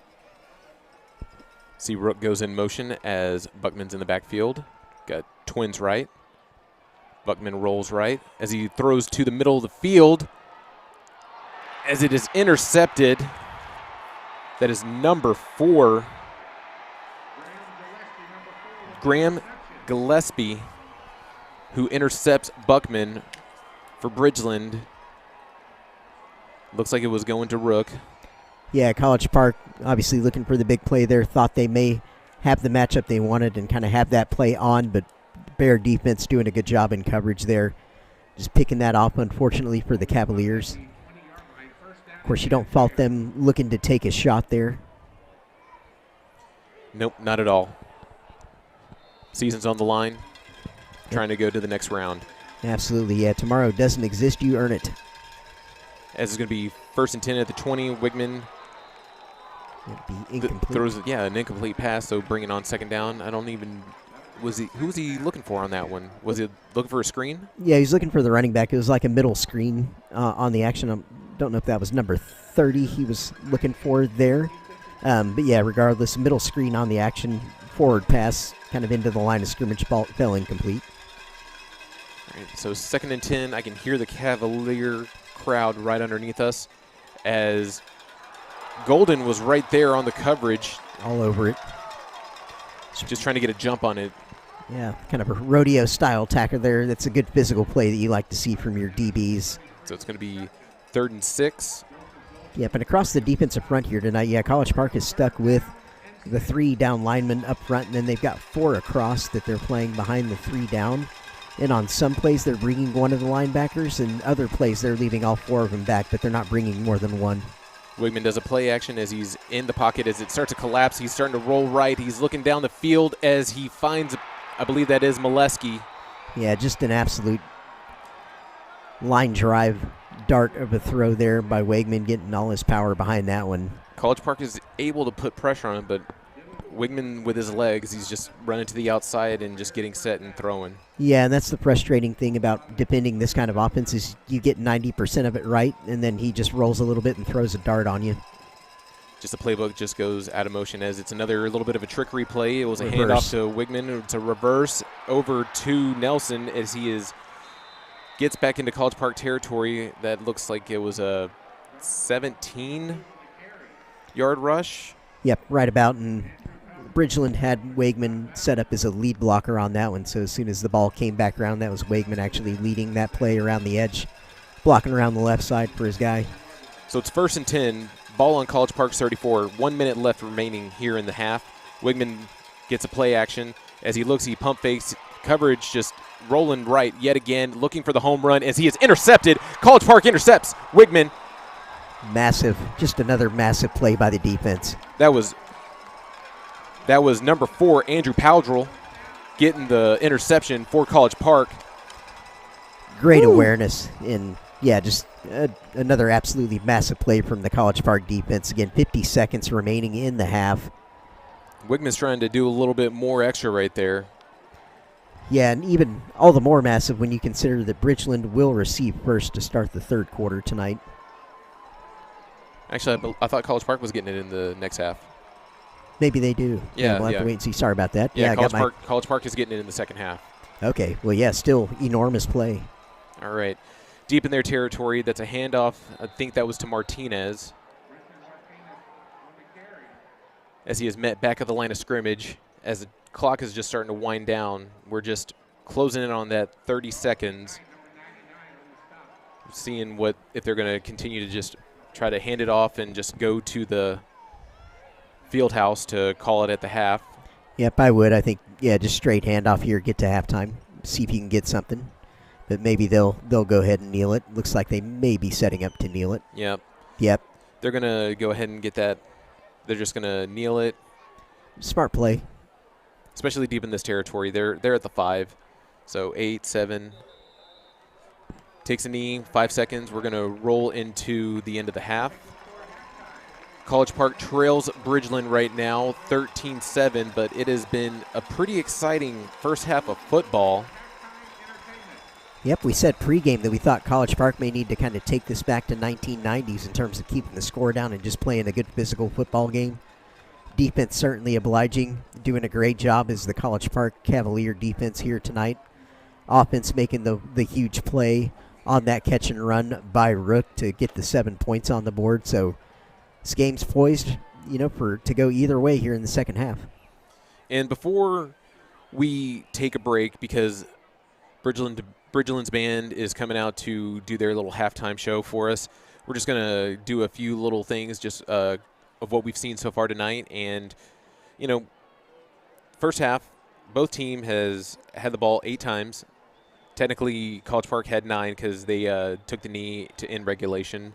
But it's been pretty much both teams have been making stops. Obviously, the turnover battle is favoring Bridgeland right now because they have they've intercepted and recovered 2 fumbles, and there's been 1 interception on Bridgeland so far tonight.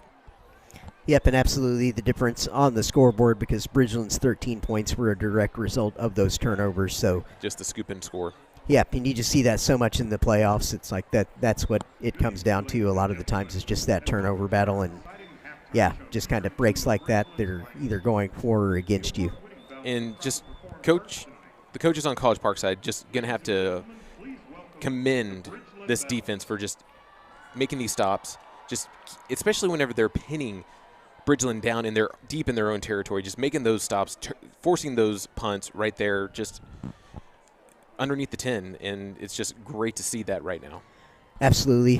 For me, they're the MVP of the game so far is the College Park defense, just with the effort they put forth tonight because they've done it with the field position working against them and when they had it more in their favor here in the second quarter because in the first quarter, the field position was totally on Bridgeland's side, and so their defense was really having to hang on there in a couple of instances to keep the game within that one score that we're talking about because when you're dealing with an offense that can put up the sort of points that Bridgeland can, it's like if you fall behind by 2 or more possessions, it just gets really, really tough to kind of get back into the game and give yourself a chance to win. So College Park doing everything they have to do to kind of keep this one within arm's length, give themselves a chance in the second half, which they've done, which is all you can ask for. I think, obviously they'd rather have the lead, of course, but I think they would take this as well. It's like they just want to be, I think the goal this time of year is to be in the game with a chance in the fourth quarter. Because as we mentioned pregame, it's like you win by 1 or by 40, it counts the same this time of year. Exactly, and we're playing to the next round. We're concentrating on today, but whenever we're going to let a lot of these schools play, and y'all get to hear that as we take our little bit of a break, and we're going to do a little bit of recap of what's going on within the playoffs right now and give you a couple of updates, but just stick with us, and we will resume shortly. I'm Jackson Cochran. This is Jeremy McGrail. The line officers are Junior Lieutenants McKinley Polanski and Karis Yap. Senior Lieutenants Grace Martinson, Kira Newsom, and Sheridan Best. First Lieutenant Brennan Hartley. First Lieutenant Tori Roberts. And Captain, Head Elf in Charge, Melissa Gonzalez. And now, performing their holiday jazz kick routine, ladies and gentlemen, please welcome the Bridgeland Bells.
The Belle of the Week is Layla Hassan.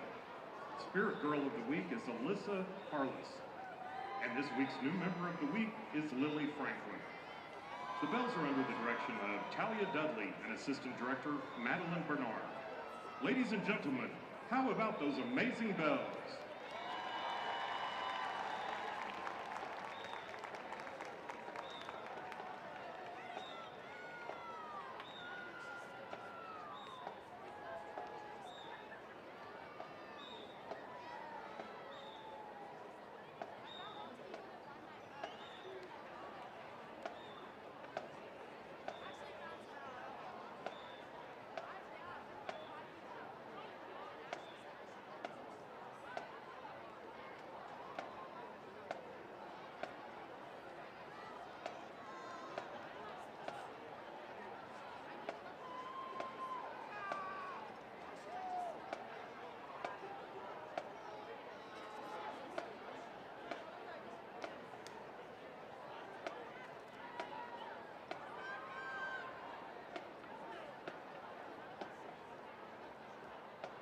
Ladies and gentlemen, please welcome the Bridgeland High School Band.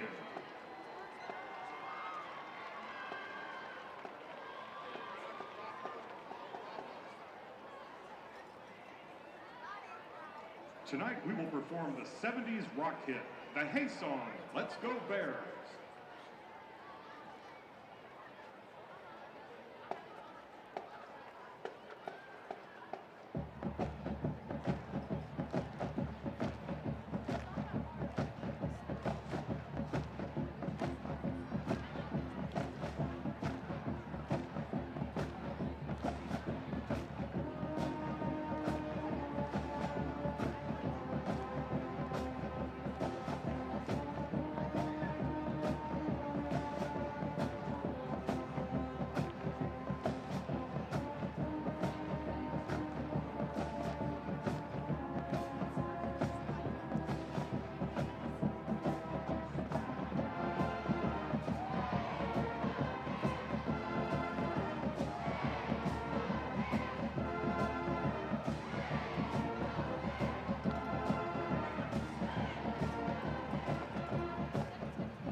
Ladies and gentlemen, let's hear it for the Bridgeland Band.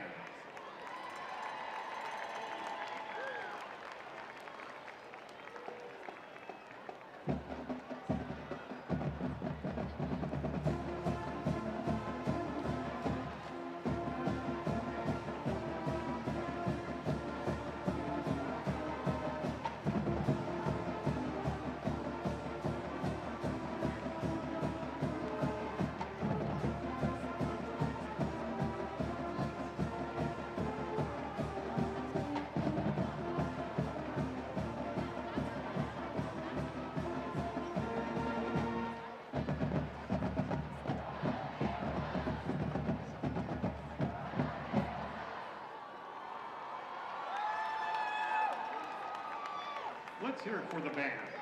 The Bears are directed by Sean McAnear, Brent Marquardt, Chris Wynn, Bailey Moore, Ryan Page, and Fernando Rodriguez, with assistance from Willie Veenstra and Joel Makeda.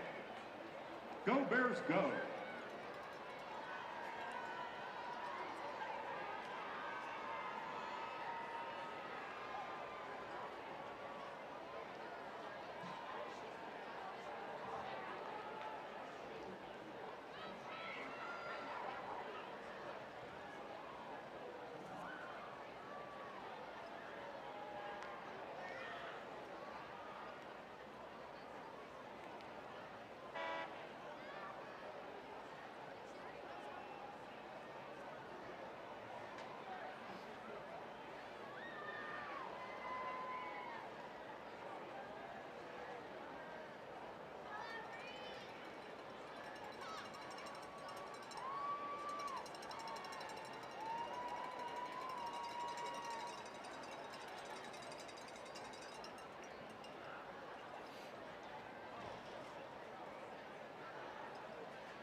Ladies and gentlemen, performing tonight for your viewing pleasure for the award-winning programs of the College Park Cavalier Marching Band, College Park Reveliers, and our featured twirler, who is Sophia DeNuvelo.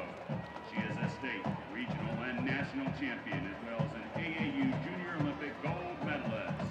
Under the coaching of Miss Patty Mickey and Kaylee Mickey McIntosh.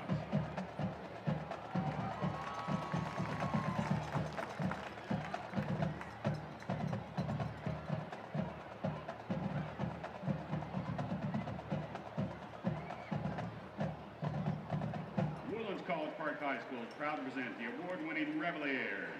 Your Revelier officers are Major Delaney Harvey, Lieutenant Major Lindsay Hollis, Senior Lieutenants Cody King and Emma Weissel, Junior Lieutenants Hillary Sanford, Chloe Rivera, Emma Summers, and Kylie Wiggins. The social officers are President Avery Cormier, Vice President Sophia Rosales, Secretary Lauren St. John, Chaplain Emma Hendershot, Spirit Chair Sydney Scarborough, Social Chair Karis Morales, and new member liaisons Karis Bryant and Ellie Davenport. The Rookie of the Week is Samira Sabane. The Spirit Girl of the Week is Sophia Rosales. And the Revelier of the Week is Avery Cormier.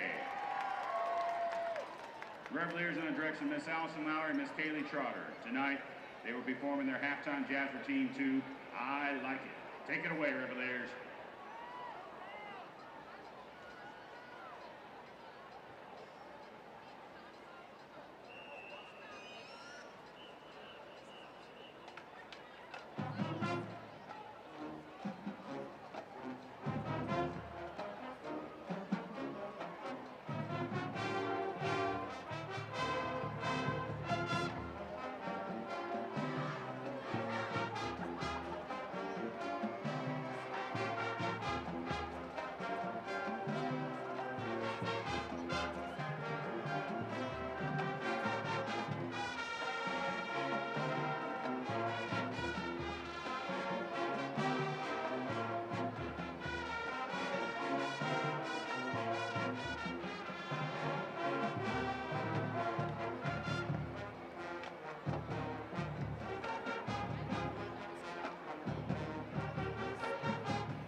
Hear it for our College Park Reveliers.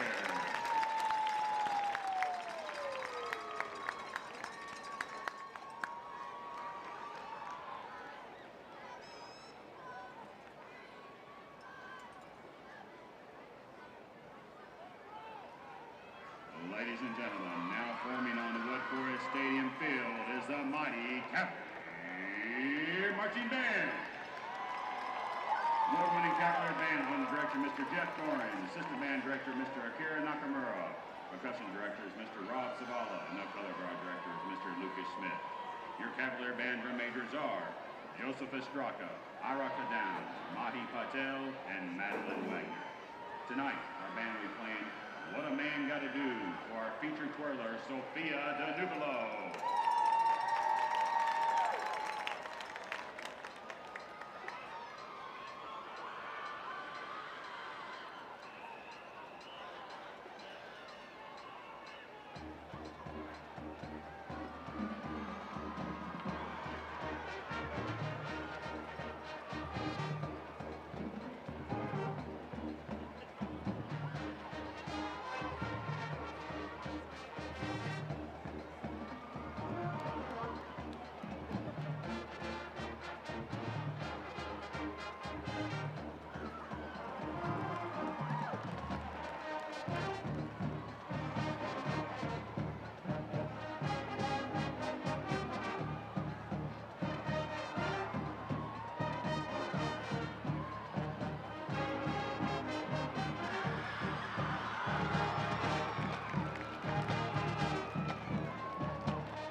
And go Cavs!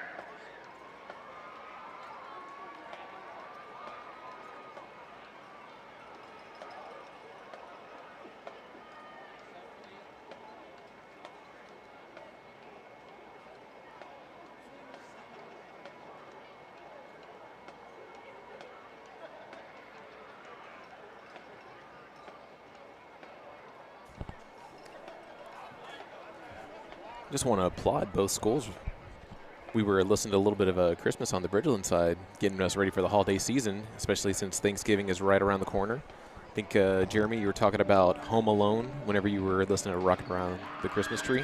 Absolutely. I always see the Michael Jordan cutout moving around on the train when he's trying to fool the would-be perpetrators by throwing that fake house party. Yeah, and took that from Buzz. Classic scene. Kevin took it from his brother Buzz, just raided his room, just doing what kids do. You're not allowed in here? Well, you're not here, so I'm going to just go snooping, going exploring. I'm going to have to watch that one again soon. I watched Shang-Chi and the Legend of the Ten Rings earlier today. That was a good one. Yeah, that is a good one. Well, we're going to go ahead and fill you in on a few things that is happening within the playoffs.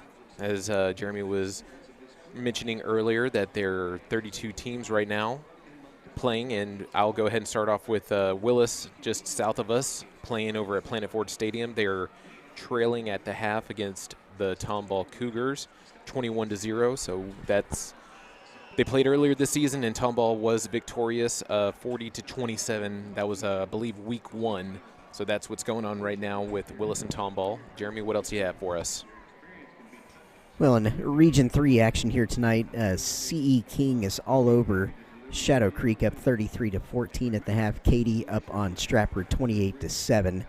Kind of on that part of the bracket. And then in Region 4, Vandegrift is shutting out an undefeated Cibolo Steel team in Region 4, 28-0. Wow. There were some people that kind of pointed to Vandegrift before the playoffs started as kind of being a team to look out for, but obviously in that part of the bracket, Austin Westlake is the massive favorite, being the defending Division I state champions. Is that where Breeze and Foles went?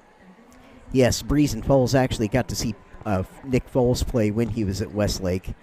He looked to have a huge arm then and have real potential, and obviously he went on to do very well for himself. But yeah, Westlake, just one of those kind of factory programs in the state, and Todd Dodge, legendary coach, leading them this year in what's his final season. Actually, he's going to ride off into the sunset after this year, so Westlake trying to kind of do it for Coach Dodge here in his last season, seeing if they can go back-to-back as state champions. But, of course, this year they're going to do it, try and do it in the Division II bracket.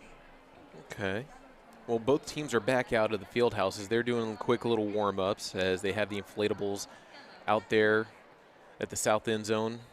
I see a little bit of smoke coming from College Parks, but we're about 3 minutes to resuming play right now, and College Park is trailing Bridgeland right now, 13-7, but don't let the scoreboard fool you.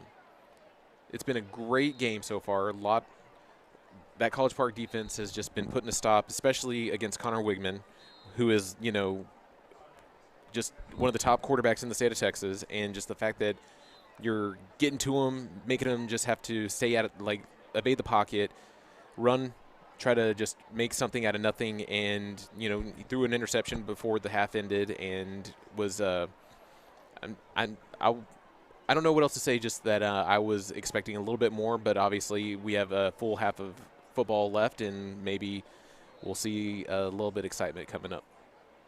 Yep, College Park defense doing a great job in that first half, doing basically everything they could to give their team a chance to win here tonight. Yeah, Wegman, I think one of the differences that College Park has been able to come up with in the first half is they're getting some pressure on the backfield and kind of forcing Wegman to kind of make these little rolls and kind of doing just enough to make him throw off his accuracy just a little bit when he does try and go deep down the field, and we've kind of seen that a little bit where it looked like there was potentially kind of a man that he could have hit for a big play. But again, a little bit of pressure by College Park, just forcing his accuracy off just that little bit to make it fall to the turf. And I think the game plan that College Park has come out with here tonight is a perfect one, and just kind of more of the same. As I mentioned in the first half, looks like along the defensive front they're playing 3 down linemen, and then behind that they have a row of 4 linebackers. And on certain plays, one of those linebackers is applying pressure and blitzing. but on others he's just dropping back, and so it's only the 3 guys up front that are actually trying to bring pressure. And again, I think that's a wise move against this offense. It's like the first thing you want to do is, of course, defend the deep vertical part of the field and not let Wakeman play any in that area, and just kind of try and keep things in front of you as best you can. But, of course, also, as we talked about a little bit, there's a really fine balance between defending the deep areas of the field and kind of playing that sort of quarter-style umbrella-type coverage where you have 4 deep and just kind of, you divide the field into quarters. So exactly as it sounds, you have 4 DBs defending those deep areas of the field and then everybody else underneath. And there's a fine balance between kind of defending that deep area of the field, but also not being too soft in the short to mid areas of the field. And I think College Park has gotten that balance right so far in this football game. So more of the same needed from them here in the second half to kind of keep this game poised to where they can have a chance in the fourth quarter, which is what it's all about this time of year. Just give yourself a chance in the fourth quarter to come out of here victorious. Yes. And get to next week, because what both of these teams are playing for is, of course, the privilege of practicing on Thanksgiving next week if they can get the job done here tonight. And again, the winner of tonight's game will face the victor between Tyler Legacy and Cedar Hill. Of course, that's a DFW Metroplex versus East Texas battle there. You were talking about practicing on Thanksgiving. You know, I would rather be practicing on Thanksgiving than going out for some Black Friday shopping. That is 100% factual right there. Absolutely, and just one of the great goals to have on the team sheet as a program each year. And again, we touched on this a little in the first half, but each extra week of practice you can earn this time of year is just priceless, because what happens at the end of the regular season is all the sub-varsity kids get to move up, and they're running scout team a lot of the time for the varsity in practice throughout the week. So those extra reps that they get, it's like getting an extra spring football, basically, if you can kind of go 2 or 3 rounds deep in the playoffs at least. It's like you're basically earning another spring where you can keep the pads out and you're not putting stuff in bins and just kind of going up and pumping up the basketball. So it's like that experience, particularly for the younger players, is just invaluable. And it's, in my opinion, from having witnessed it up close for a long time, it's one of the real secrets of the perennial, the more perennial programs, is just those extra weeks of playoff football that they're able to earn every year and kind of keep practicing with the sub-varsities. Well, College Park's going to be returning to start off the third quarter. I see Rook and Dunphy back at the 10 as Bridgeland is booting it deep. It's going to be at the 5. Rook is going to keep it as he's starting this half off, and he is at the 30, and it looked like he had a big hole that he was going to break for it. He did a little stutter step and then just started to put the burners on, but was tackled by Bridgeland. I believe that was number 26. Yeah, that was number 26, Zach Miller, by Bridgeland to put a stop to that return. Yep, really nice return. And as you said, he had top speed there and was ready to just break that wide open if he got into just a little bit more of a crack. It was a really nice tackle by the Bridgeland cover guy there to stop him. It's 1st and 10. College Park moving left to right. Ball at their own 33. Buckman drops back, does a little quick pass, just overthrows Dunphy to bring on 2nd down, as we are just only 11 seconds into the third quarter. So first play right out the gate is going to be a pass, as we have ourselves a 2nd and 10. They were changing the play of the line of scrimmage. What'd you see right there on that coverage? Yep, just looking for a quick throw up to the top of the formation there on that first down play. Nothing really on. Kind of good that it fell incomplete, and no Bridgeland defender had a chance at picking that off. Nah. Buckman does a little play action to Martinez as it's a slant. It is intercepted by Bridgeland just right out of Rook's hands. That's number 4. Gillespie gets his 2nd interception of the game. Yep, and is that turnover number 3 or number 4, Jackson? That's turnover number 4 for College Park. That's the 2nd interception thrown tonight. And there were 2 fumbles in the first half? 2 fumbles in the first half and an interception, and both interceptions have been by Gillespie on the Bridgeland side. Yeah, it looked like College Park may have been trying to, I don't know if they were trying to catch Bridgeland off guard a little bit by coming out with the pass there here to start the second half. It was just a little quick slant, just catching him right there, and looked like he had him, just bobbled right out of Rook's hands. Unfortunate right there. As Wigman back as he hands it off as Bridgeland starts their next drive. Just gets about 5 in between the tackles as they're at the 38, moving right to left. 5-yard gain. As we are giving Bridgeland good field position yet again. 2nd and 5. Another handoff. They're going for this ground game some more. Just trying to chew the clock that way, I guess. Yeah, and we saw this after 1 or 2 of the turnovers in the first half, too, just kind of when they get that change of possession, just kind of leaning on College Park to start the drive a little bit and kind of, just move the chains. Yeah, Wigman hadn't thrown a touchdown pass and didn't throw a touchdown pass in the first half. As he is back, as he is getting some pressure, as the pocket collapses on and he escapes, and he actually does get some positive yardage on that. Looked like number 94, that was Edmondson, that was closing in on him, and I believe Edmondson does lead the Cavaliers with sacks. But just... Yeah, nice job of kind of getting some pressure home there, but again, Wegman making it just a nice athletic play there to get something positive out of that. 2nd and 6 down in distance. So we have ourselves another handoff up the middle, and that is number 32. That is Noah Allen Quellar, as he gets the first down, as they're continuing to go with this ground game, as they are now in the College Park red zone. 1st and 10 at the 18. Wegman in the gun. Gets a low snap. Another handoff up the middle, and just only gets 2, maybe 3 on that one.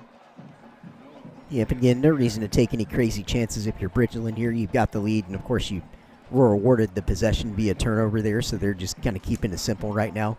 Sticking with the ground game, leaning on the Cavaliers a little bit, just trying to pound them, as they did throughout the first half as well. Trying to take advantage of their time of possession superiority here tonight.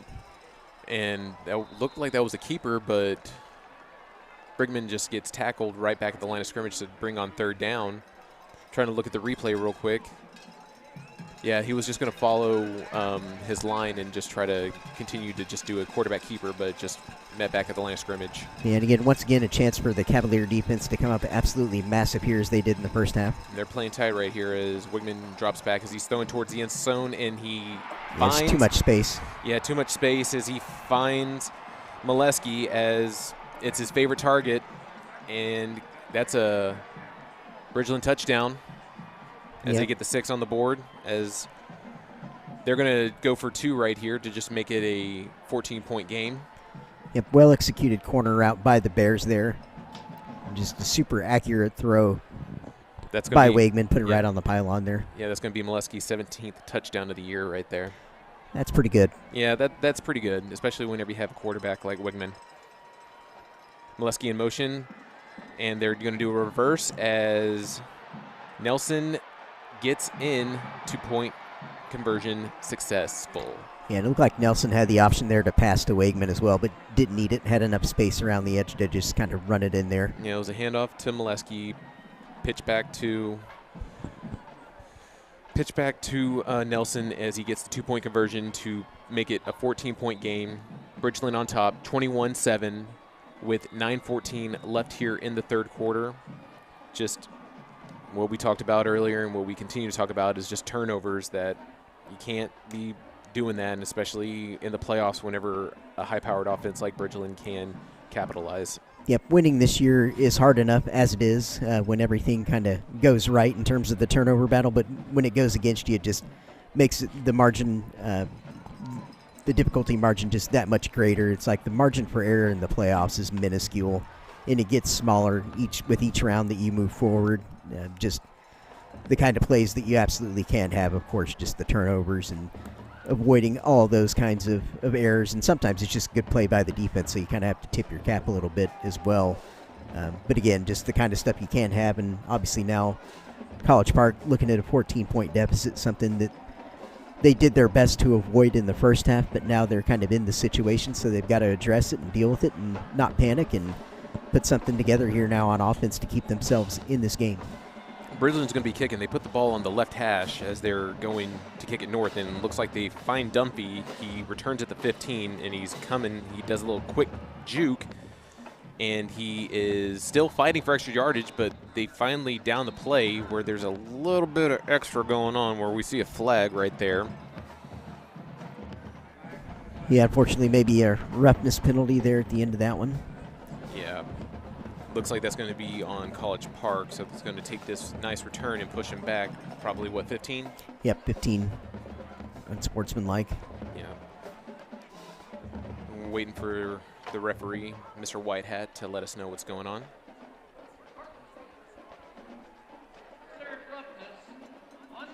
Oh, no, something on the defense. Okay, well, we'll take that going the other way. Yes, that Huge actually, positive. yes, puts it right at midfield for College Park. Yeah, just what they needed. They'll take all the help they can get, of course, at this juncture. And, yeah, absolutely ideal setup here for the Cavaliers to come out here on offense. Got to have a touchdown here, I think. Yes, most definitely. And if they're going to be passing, just Buckman needs to make his reads, find the open man, and let's just get these 50 yards to the south end zone as College Park lines up. Malandinka in motion. He gets set. Here comes a handoff as it's a play action. Buckman throwing deep. Incomplete. Pass intended to Malandinka. Yep, one of the big man, but just not quite the air he would have liked under that throw to let him go up and kind of high point that and kind of looked like it fell almost into the back of the defender as Ladenka was trying to do his best to kind of try and make a play on the ball there, but ultimately couldn't bring it in. It's going to be 2nd and 10. Ball at the 50. College Park moving left to right. They're going to be getting a play change at the line of scrimmage. Looking back at the sideline, they're getting the call. 2 running backs in the backfield. Here comes a snap. Handoff to Dunphy as he runs to a sweep on the outside. And he is tackled at the, they're going to say he's at the 41. So he's just short of the first down marker.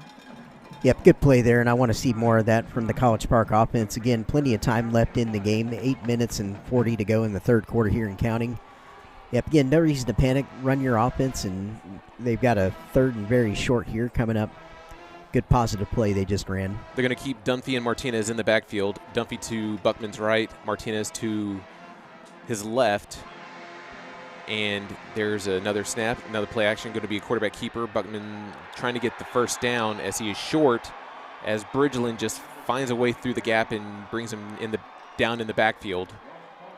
Yeah, the Bridgeland defense has been pretty alive to Buckman's threat on the ground here tonight. Not much going for him there. Looks like they're going to keep the offense out there. They want to – it's only 3 yards. Ball in the 43. Yep, in plus territory, I think, yeah, at this juncture of the game and given the scoreboard, yeah, no-brainer to go for it. Yep. Bridgeland's been getting the ball back at this part of the field throughout the entire game. Here's going to be a pass. Finds Malandinka, gets the first down, finding his tight end, just like that. Just throwing to the flats, throwing to just short field, gets the first down, keeps this drive alive. That's what College Park's need. That's what College Park needed right there. Yep, haven't seen nearly enough of number 11 here tonight, but they find him there. Great conversion. It's going to be 1st and 10 at the 36. 7 and some change remaining in the third quarter. Plenty of time. They're getting the play from the sideline. They're calling it out. Got a bunch formation. Martinez moves to the right of Buckman. He gets the handoff as Martinez just cuts to the left in between and gets, looks like 4, maybe 5. Waiting for the spot. Yep, waiting for the spot. And again, just a nice positive play to start the series here on the first down. Be 2nd and 6, so 4-yard gain there. Want to see a little bit more of that. Dunphy and Martinez in the backfield along with Buckman. Yep, so they might keep this run thing going. Absolutely. Yep, got to keep it alive, keep running your offense, and most importantly, keep Bridgeland offense on the sidelines. Brigman and Rook, wide receivers. Another handoff as they stuff Martinez in the backfield. That's going to be a 2-yard loss, bringing on a 3rd and 8. Maybe 3rd and 9. Maybe no, that was a 3-yard loss. Big third down again for College Park. Yeah, and again, I think your College Park here, obviously he had Dunphy and Mladenka, the first 2 names that come to mind as guys you might look for down the field here. But, yeah, clear passing situation, but we'll see if they've got any kind of razzle-dazzle in the tank here as well as a potential play option. Dunphy goes in motion. Martinez in the backfield. Buckman's rolling right as he finds Dunphy just short. I think he's 3 short of the first down, maybe 4. Yep, 4 yards short. Yep. Out route there. They were running that play, I think, with the idea of kind of having a 4th down play in their pocket as well. Now, I know Parr has a leg, but it looks like they're going to keep the offense and go for it on 4th down. They were successful just short not too long ago. So they're getting their play, lining back up. And I wonder if this is like a jailbreak style screen territory. Again, that was the kind of action they scored on 2 rooks. So let's see if they dial that kind of action up here. As Dunphy goes in motion, Buckman's rolling left after he gets a snap as he throws out of bounds for a turnover on downs. Yep, change of possession there, rolling to his left. Just nothing on there, threw it out of bounds. Nobody in the area that had a chance to kind of make a play on that ball. So unfortunate turn of events there on that play call from College Park. Going to put Bridgeland back on the field on offense.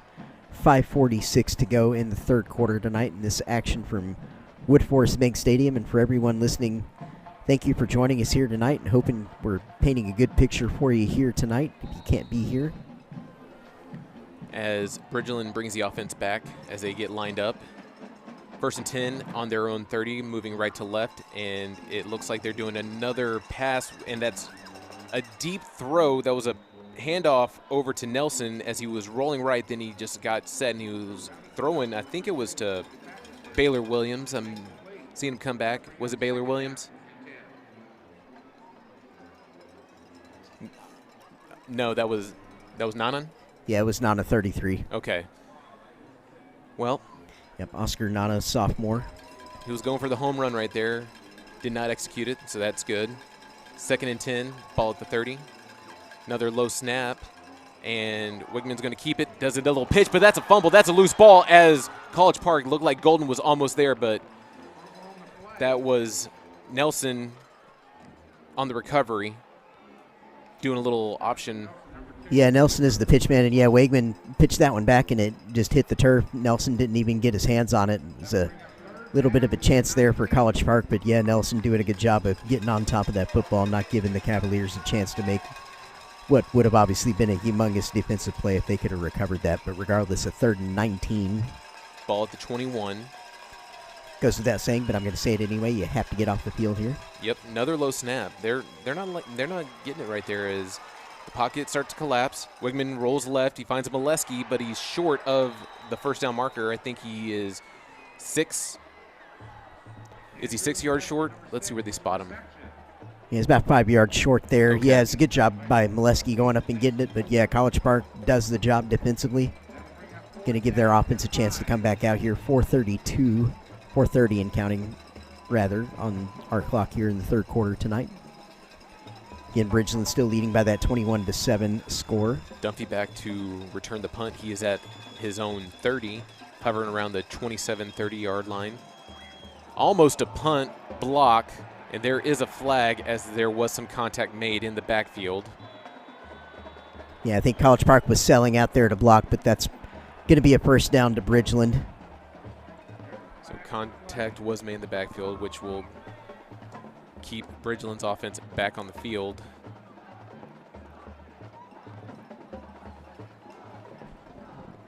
Waiting for the referees to give us the yardage.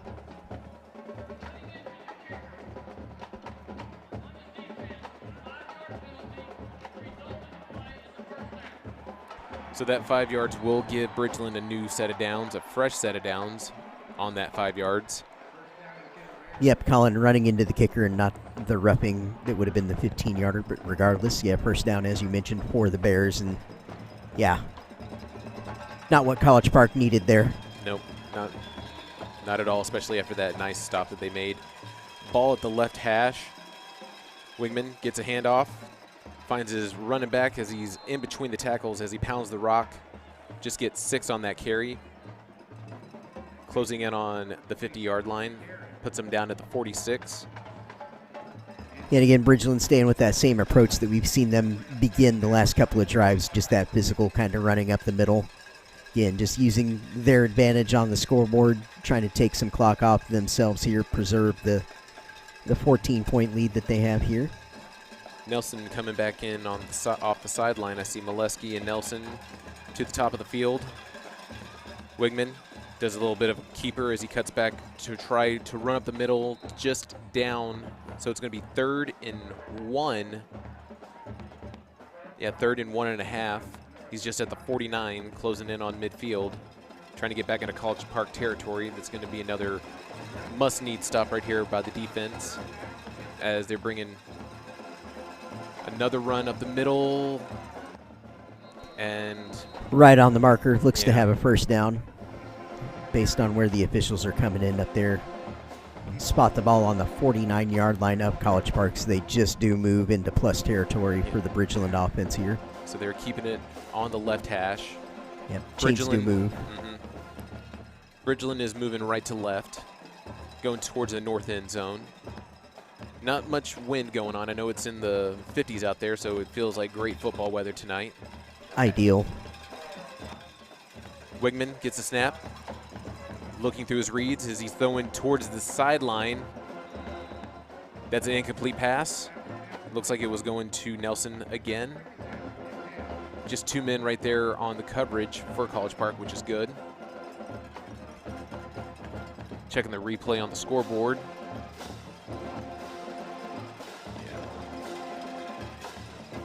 Just short. So it's going to be 2nd and 10. Ball at the 49. Bridgeland in College Park territory as they're going to hand it off to 32 yet again. Only gets 1 on that one. So bring up a 3rd and 9.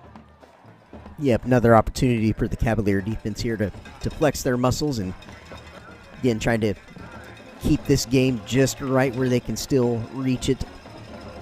Not let Bridgeland get any further than 14 points out ahead here. You can hear that College Park crowd right underneath us, and especially the band just trying to get into it, try to make it where they can't really hear what's going on the field.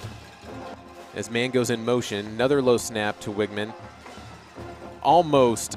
It throws an incomplete pass. That was intended. Great play. Yep, great play. Great defense by the Cavaliers once again here tonight. That was tight end number 83, Reed Mikeshka. Just couldn't come up with it. Another good stop by College Park. And again, good job by College Park there. What the defense did there to force that incompletion is they got a little bit of pressure to Wigman, and he had to roll to his left a little bit on that throw to his weaker side. And yeah, just incomplete pass. Great job once again by the Cavalier defense. They've been playing really big all night. See Golden and Dunphy back to return the punt. They're going to let it go, and it's going to be down at the 9. Nope, maybe the 7. Yep, that'll be the 7. And yeah, Dunphy looked like he was kind of getting near that, like he wanted to pick it up, then thought better of it and got away from it. And yeah, Bridgeland made a good play to down that one. Once again, another coffin corner there, this time for Bridgeland. Just a low bounce. You don't want to try to play one of those low bounces. If it came up a little bit higher, maybe he was going to go with it, but you don't want to reach and keep your eyes off of those defenders. No, that's a scary situation when you've got the coverage team bearing down on you like that. And it's like you don't want to take any chances, of course, being as deep in your own territory as Dunphy was there, so did the smart thing. So it's going to be 1st and 10. Cavaliers moving north to south. Ball in the 7. Hand off to Martinez. He gets 4 on that carry as he was running towards the right side. Yeah, in College Park, we're at 1:30 and counting in the third quarter here, just with the scoreboard and the juncture of the game that we're at. I think you've got to look at Rook and Dunphy down the field at this point, kind of try and use your playmakers that have the ability to hit that home run for you. He hasn't targeted Brigman yet, and maybe there's a chance he can try to look for him. As Buckman starts to roll left, and he just gets sacked right in the backfield as he goes outside the tackle box there. Yeah, he's outside outside the tackle box. Thank you. I was drawing a blank. I'm just looking at what's going on the sideline and reading the field. Yeah, bring up a 3rd and 7 for our down and distance again. We're at about 42 seconds and counting here in the third quarter tonight. Pristine conditions for football. Bugman gets a snap, does a little play action as he's just shuffling as he throws an incomplete pass down the field to bring on 4th down. Looks like they're obviously bringing out the punt team. Yeah, bringing out the punt team, and I'm not sure at all what happened there in terms of the play, but yeah, a definite throwaway, and it just looked like, yeah, there was some confusion somewhere because that's obviously not what they drew up. No, Bugman was just sweeping left, and you saw the line, you saw the coverage, just the pressure was coming to him, and he just threw it away. Yeah, just total airmail to the Bridgeland sideline there. Just, yeah, knew he had a busted play and was just trying to not turn the ball over there. Just unfortunate that you're bringing your defense back on. Not enough time to rest. Parra kicks it. It's going to roll, and they're going to actually, Bridges is going to recover it. That's Ryan on the return, and just doesn't get hardly anywhere. He just moved from left to right instead of north to south. Great job by the Cavalier coverage team there to get that tackle because, you know, if he had escaped those couple of tacklers, he was going to be gone up the sideline. So just great job of coverage by the Cavaliers there. We're going to have ourselves an official timeout right now as we are just 18 seconds left here in the third quarter. Bridgeland's going to start this drive on the College Park 48. And as we were saying earlier, Bridgeland still on top 21-7. Have about 12 minutes and 18 seconds left of football tonight. Yeah, and Jackson, while we have this little break in the action, I wanted to talk to you a little bit about this College Park program. They're 8-3 on the season this year, and obviously last year, I mean, they win the district championship, so they've got some momentum going as a program, and it's taken a little bit. I'm not sure the exact year that College Park opened and started playing varsity football. I want to say it was definitely pre-2010, kind of somewhere in between 2000 and 2010, if I remember right. Yeah. Kind of in there somewhere after the start of the new millennium. But, yeah, brand new program when you consider the overall history of some of the more storied ones. But, yeah, the Cavaliers kind of getting it going under Coach Lonnie Madison here the last couple of years. And, again, playing 2 weeks into the playoffs here, trying to get to a third round here tonight if they can come back in this one as we kind of near the last quarter of action. But, yeah, definite positive momentum going for this program right now. Very much so. And just the fact that coming off of that first playoff win, getting that monkey off your back because they've just been 0-6 so far, and just one of those things that they've been desperately needing as Bridgeland starts their drive, as it's a handoff back to Nelson as he's running, as he's just in the red zone. He gets tackled right at College Park 7. That was a big run. That was a 41-yard run right there as Nelson was just cutting through. Yeah, just cut through the Cavalier defense. There's sweet play, just got into the lane, cut it up, and, yeah, the number 2 players on both teams getting it done here tonight. Yeah, Nelson for Bridgeland and obviously Dunphy on the College Park side. Yeah, Bridgeland. Looks like Bridgeland's going to be taking a timeout. Yep, that'll be the end of the third quarter. Actually, no, not timeout. Yes, you're right. Into the third quarter as they're going to move to the opposite side of the field. As they were going towards the north end zone, now we're going to be moving to the south side. Ball on the 7. Bridgeland in the red zone, leading College Park 21-7. Just 12 minutes left of football. As we see and hear the College Park band beneath us trying to get their team, try to get them fired back up, let them know that they are on their side. Yeah, absolutely. We've had a nice crowd kind of file into the stadium here on both sides. Yeah, the Bridgeland faithful making the 35 to 40-minute trek around the Grand Parkway, probably a little longer in tonight's traffic, but yeah, good to see those traveling fans come. Obviously, their second time traveling to Woodforest Bank Stadium this year as they visited the Woodlands Highlanders earlier this season in non-district play, and that was a little bit more high-scoring of a game that night that Bridgeland kind of pulled that win out. And, you know, it was kind of a similar situation on the scoreboard in that game as to what we've seen here tonight. Bridgeland kind of jumped out to a 2-possession lead in that one, and the Woodlands was kind of hanging in there as the game went on. Ultimately ended up having a chance to win that game. It finished, I think, as a 4 or 5 point game in the end. But, yeah, we'll see if College Park can make something similar happen here. But, yeah, backs against the wall, deep in their own territory. Wigman gets a snap, hands it back off. I think that was to Mason Colton, the senior. Just gets maybe, I think he got met back at the line of scrimmage. So I don't think that was a gain at all. Waiting for the spot.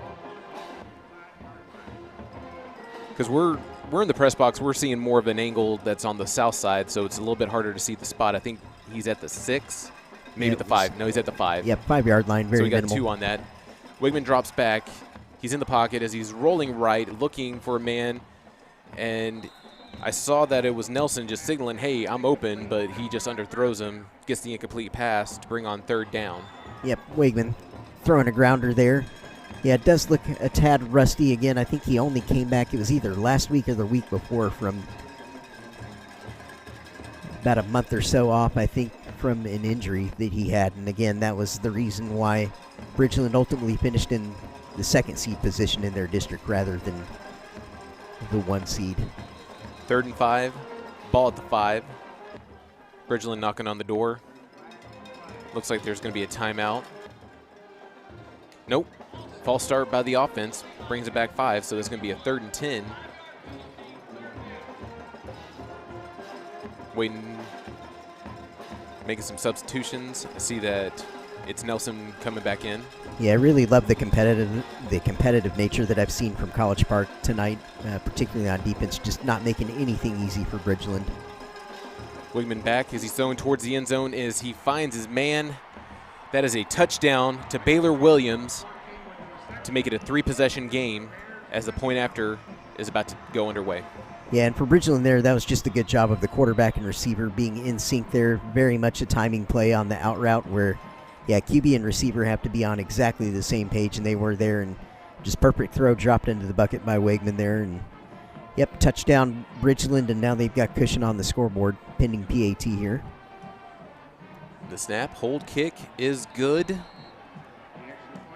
Bridgeland extends their lead where they are on top 28-7 with 11:18 left in the game. Yep, and again, I think this game, at least so far, has been kind of a classic case of Bridgeland defense just giving their utmost here tonight to kind of keep this game within arm's length, but of course turnovers, not only in possession from like interceptions and fumbles, but just turnovers on downs as well. Just kind of catching up to College Park here as the second half has gone on, and now Bridgeland is creating the separation on the scoreboard as kind of a result of cumulative effect of the way the game's gone here tonight for College Park. Right you are, and they're going to kick it off in between the hash marks, so they're going to be right there down the middle as Rook and Dunphy are back at the 10. Bridgeland, actually, no, they're going to be kicking on their right hash as they're going to be moving from left to right as they're kicking to the south end zone, where College Park will be moving from right to left to the north end zone. And here is the kick. It's a bit of a pooch right in the middle of the field. And I think that might have been Brigman on the return. Waiting for confirmation. Yep, that was Brigman, number 16 for College Park on the return. Just about, what, 4 or 5 yards? Yep, minimal on the return. As you said, yeah, the pooch-style kick, so not a ton of room to work with after he caught it there. So College Park is going to start this at the 31, their own 31. Like I said, they're moving right to left, going towards that north end zone. Buckman in the gun, drops back. As he throws towards Maladinka, finds him on the right side of the field, gets out of bounds, gets the first down as they are getting to move the chains. Yeah, really nice pitch and catch there between QB and receiver. Hasn't come off as much as College Park would have liked it to so far here tonight, but it does there and moves the chains. There have been some times that Buckman's had plenty of time in the backfield. It's just Bridgeland's playing tight, and it's hard to, find the open man, especially with this defense that they have right now. But they're going with an empty set. Buckman in the backfield. Gets a snap. Quick pass. Almost intercepted by Bridgeland. Was looking for Rook on a screen. Yeah, very well read by the Bear defense there. Nearly a pick six, as you mentioned. And, yeah, looking for that kind of jailbreak-style screen action up to the top of the screen there. That was Terrence Cullivan right there. Just got a hand on it. Don't need that. We need positive yards here, guys. as we bring it 2nd and 10, ball at the 44. 11-5 left in the game. Buckman with the snap. Just 2-step drop. Finds Dunphy. He's at the 30, still fighting for extra yards, and is tackled at the 20. I'd say they're going to down him at 28. the 28. Yep, really nice catch and run there by Dunphy, and just great design on that play. Like to see a little bit more of that, maybe coming back the other way this time. But yeah, really nice design there where he was just in space on a drag route, because it's just not an easy man to cover running across the field like he was there, and yeah, showed off his speed. Got 24 on that reception. Now they're back in Bridgeland territory. There's a snap. Looks like it's handed off to Martinez, as he's going to still run in between the tackles and gets just a yard on the carry. As Bridgeland's making some substitutions on the sideline, getting some fresh legs as they're moving some of their linebackers and D linemen out.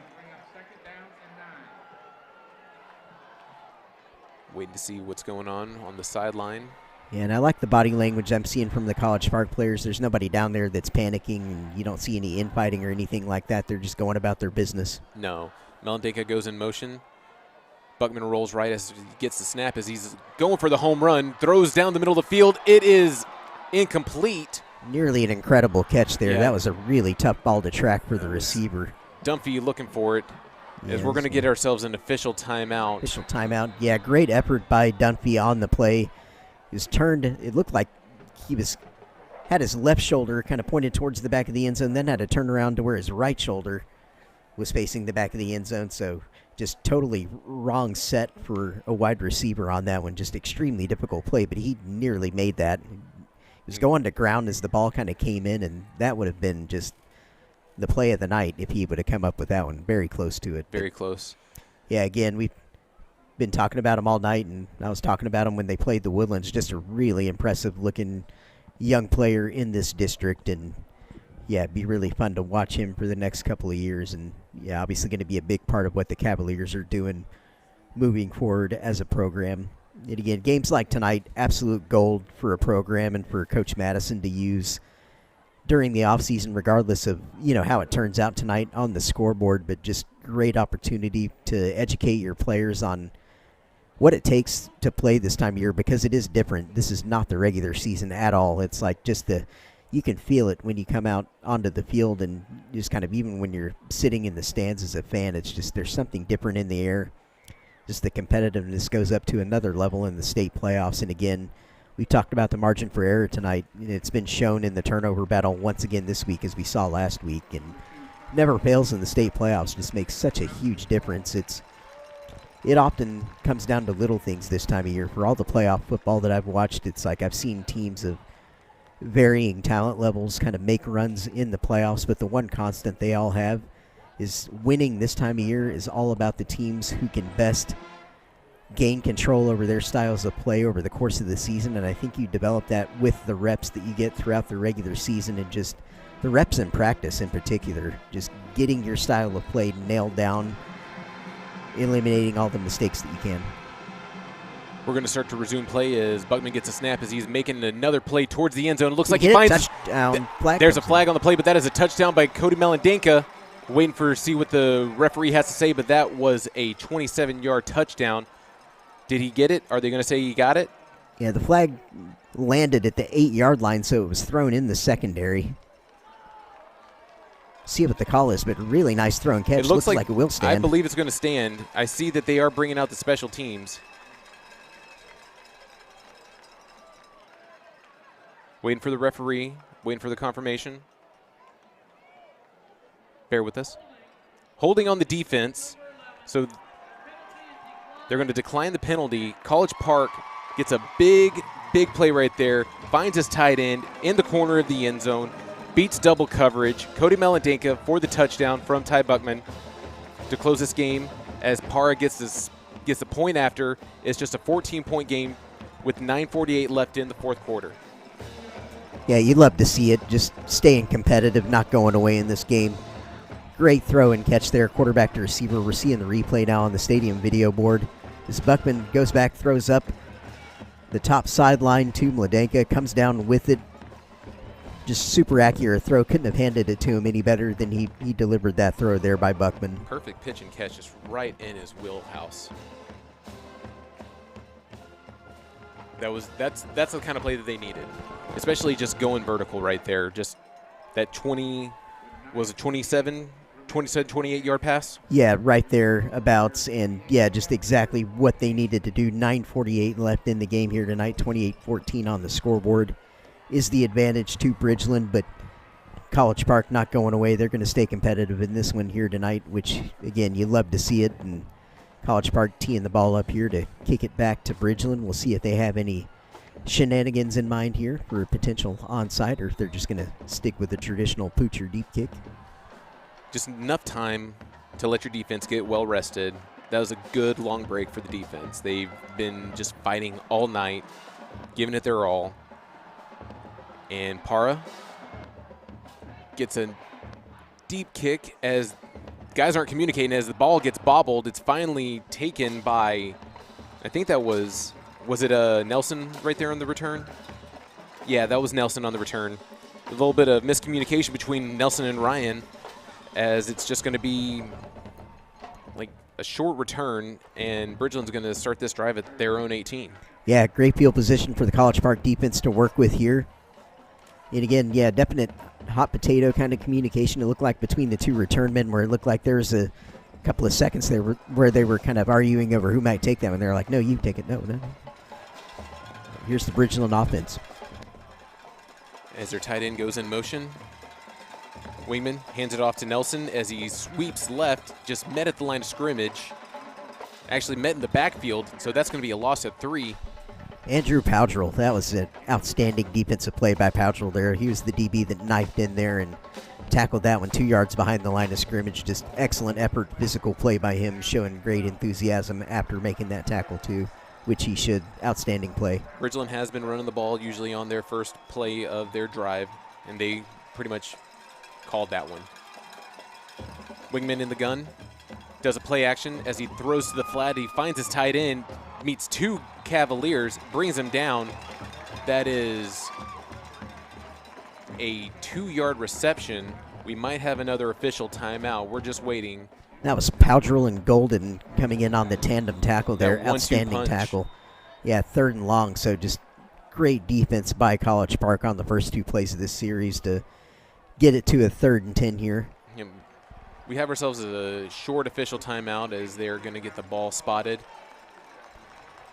Yeah, but a lot to be proud of for College Park here tonight, just with the kind of effort that they're putting forth here tonight. They're putting forth an effort that's worthy of the state playoffs, that's for sure. There are absolutely no complaints I think you can make here tonight about what these players are giving on the field. Exactly. It's like you talk about things like turnovers, of course, but those don't have anything to do with effort. That's just kind of the flow of the game. But, yeah, just the intent that they're showing here tonight, I'd be very encouraged by that if I'm a College Park fan or, yeah, one of their coaches, of course. And it's getting very loud on this College Park side as I can hear them underneath us. Wingman in the gun. Looks like there was some movement up front. There might be a false start on Bridgeland. Yep. Takes him back 5 more yards. So it's going to be a 3rd and 15. Why not? College Park will take any of that they can get. Just go ahead and back them right on up and keep backing them up. And any time that Bridgeland has been this deep in their own territory, they have not been able to get downfield. It's usually when they're at midfield where they have control. So College Park's defense is doing their job whenever they have them deep in their own territory. Yeah, and it was either later in the first half or early in the 3rd quarter. Bridgeland faced a similar 3rd and long and attempted a deep throw down the field. We'll see if they try and go deep again. I see Molesky in the slot, and then I see Nelson wide, and they're going to just run it as College Park just finds them back at the 15 to, that was number 27, senior Mason Colton, just getting tackled, bringing on that 4th and 15. Yep, ears pinned back, just excellent physical defense there by the Cavaliers, and yeah, they're my MVP here for tonight, regardless of how this turns out. Just I've been really impressed with the College Park defense here this evening. I see Lamont Payne and Golden back for the return team. I think they're giving Dunphy a little bit of a breather right now. See him on the sideline just taking a quick breather. little Swiss Army man. He's been doing quite a lot tonight. I think he needs enough time to catch his breath, don't you think? Yeah, either enough time to catch his breath or enough time to go and sell some concessions or whatever else it is he does. Yeah. So it looks like it's everything. Sure, he's a multi-sport star. And like you're saying, he's a sophomore. We're going to see plenty of him within the next 2 seasons. Looking forward to it, and I think that was a timeout. Yep, timeout. I believe College Park called the timeout, so they have 2 remaining of the game. And it's 7:47 left here in the game as the ball's on the 15. It's a 4th and 13. Bridgeland going to punt. Yep, chance for College Park here. Let's see if they can get their hands on an attempted return, because I feel like tonight we haven't had a lot of opportunities for guys to make a return on the punts because they've been kind of the low bouncers. And I see the student section getting into it, just trying to just be a part of this as Bridgeland just punts it. It's right there at the 45. Oh, that's a bad return. That's just fall on it. It's okay. Yep, recover the ball there. Just, in a mind of obviously trying to make something happen there, which that's why those guys are on the field, because they can make things happen, but there ultimately does preserve the possession, gets on the ball. Yeah. Would have liked to have had a chance to return that one, but as it is, just preserve the possession. It was just a low bounce right there on Payne. Just got through his fingertips, but he was able to get back on the ball, so it would not have favored Bridgeland. They're going to start this drive at their own 32. 1st and 10, actually 33. They're going to be moving from right to left towards that north end zone. Buckman drops back, 2-step drop, throws up the middle of the field, finds Meladenka right in his hands. He got it. Very good. Very good. He's down right at the 40. 41. He's at the 41. That's where they're going to put him. I would have liked to put him at that 40, like you were saying, Jeremy, but they're going to get this hurry-up offense as they get towards the line, trying to close in and try to get another 7 on the board. Looking towards the sideline, they're going to go empty. They're going to have trips right, twins left, Meladenka in the slot. Looking at Rook. Buckman finds, looking for Brigman. He finally was throwing to Brigman on the slant, just incomplete, right through his hands. And I see that Aiden Crow is actually on the field right now. So I see it's going to be Martinez, Rook, Crow, Meladenka, and Brigman are your receivers. Going to stay in the same formation, empty set, trips right, twins left. Buckman drops back, stays in the pocket. There's a flag on the play. Looks like it was pass interference. I just have to applaud Buckman just staying in there, taking the hit as he's throwing. Yep, absolutely. Had to hang in tough there in the pocket to deliver that as we await the signal here on the flag. Yep. It's on pass the defense. Interference on the defense. More yards that favor College Park as they're moving towards that end zone. How big is this, Jackson? If they can punch this one in here, we have one heck of a finish in store. Hey, I've seen a lot of College Park comebacks this season. They were down, I believe, against Tomball earlier this year. They were down like 30-7, or it was Oak Ridge. I just know that this College Park team can make a comeback. Yeah, we talked a minute ago, last series they had about how they're not panicking. They're just calmly going about their business down there. Yep. Buckman in the gun, hands it off to Martinez as he runs in between the tackles, and he finds a lot on that one. That's a nice 7, maybe 8-yard carry. Just punching in between, going north to south. Actually south to north in this one. But just running downfield, just finding his read, getting through the hole. Yep, good physical football, keeping the Bridgeland Bear defense honest there. Getting close to another first down. It's 6:37 and counting on our game clock here tonight. Playing a little tight right now. Meladenka goes in motion. Buckman hands it back off to Martinez as he's in between the tackles yet again. More on that right side. Gets a yard, just one shy of the first down marker. So it's going to bring a 3rd and 1. Ball on the 17. Yeah, and I think if you're the College Park offense, you got everything available to you in terms of a play call here. I could see a throw to the flat. I could see them sticking with the ground game, and I could also see them trying to pop one kind of over the top here, maybe on like a skinny tight post to the tight end Meladenka if they can sneak him out of the backfield here. Yeah. He's shifting over to the H position now. Another handoff. It's going to be a quarterback keeper as Buckman just runs up the gut. First down. First down, College Park, as they are just fighting in this red zone.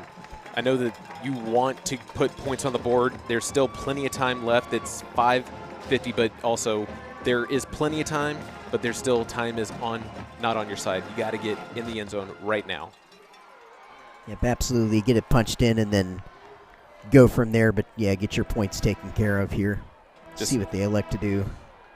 And Crow's going in motion. It's a play action.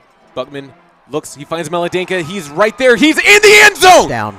Oh, they signal it. He hit the pylon. That is in the end zone. Maladenka's second touchdown of the night. Just fighting for those extra yards. Puts it within 8 right now. Special teams, kicking team coming in. Yep, great job by Maladenka using his size and power there to stretch over the goal line.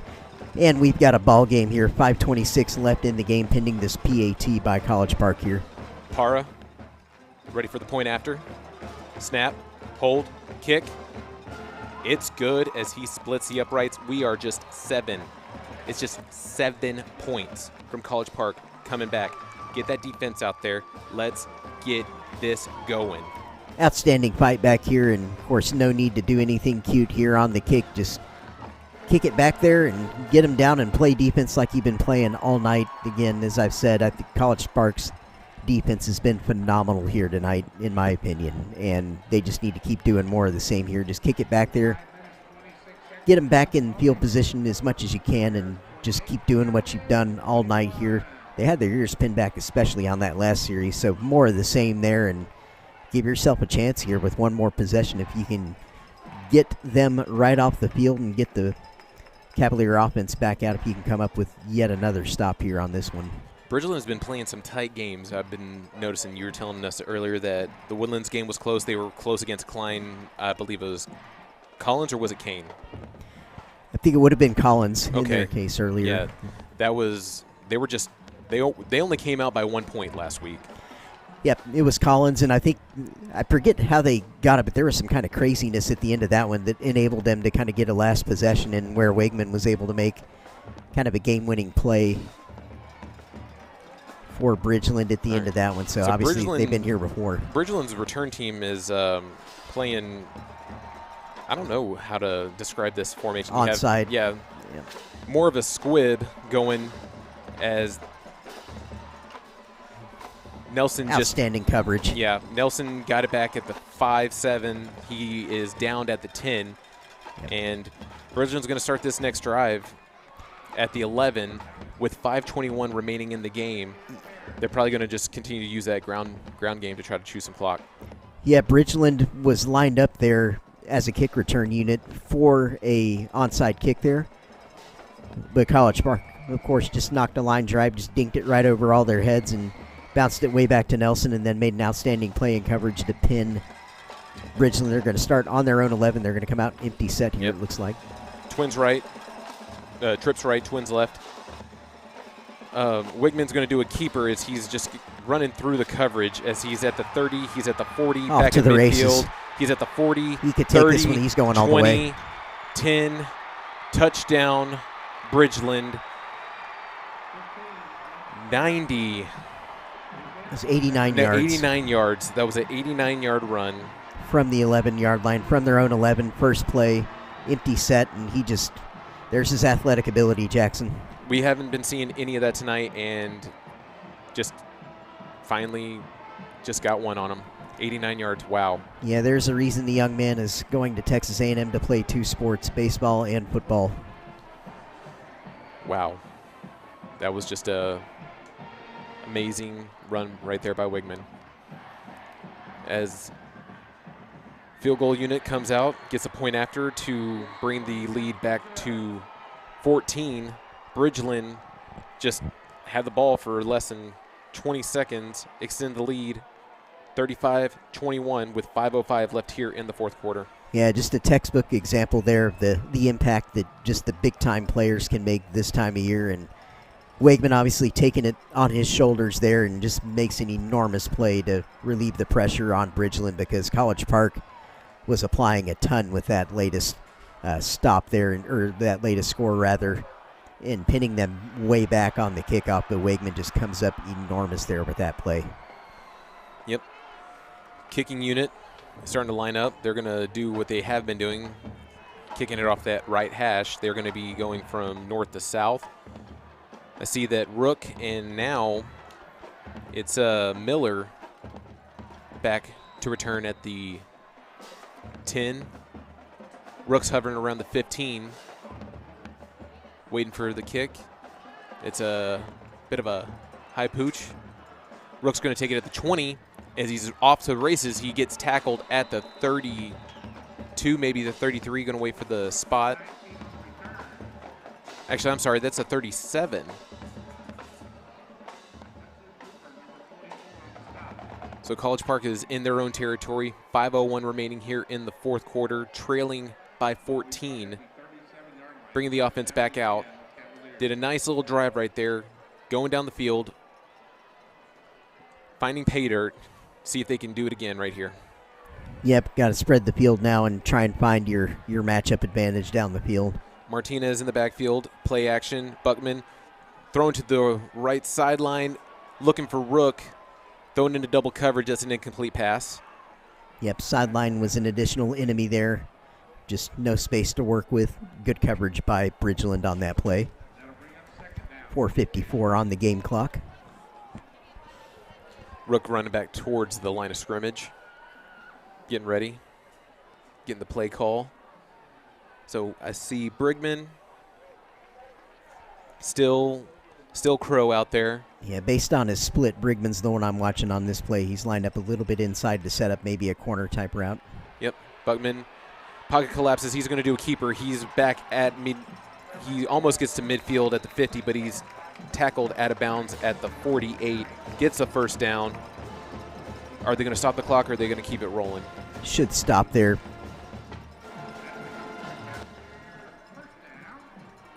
That was a good job by Buckman getting out of bounds. Yep, now they're going to wind it. Okay, okay. Well, 1st and 10. And again, timeout situation, 2 for College Park and all 3 left for Bridgeland. All right. They're getting set. Buckman in the backfield. Martinez goes in motion. Buckman back. Throws to the middle of the field. Incomplete pass. Looking for Brigman again on the slant. Just right through his hands. At least it stops the clock. Brings us 2nd and 10 with 4:21 left in the game.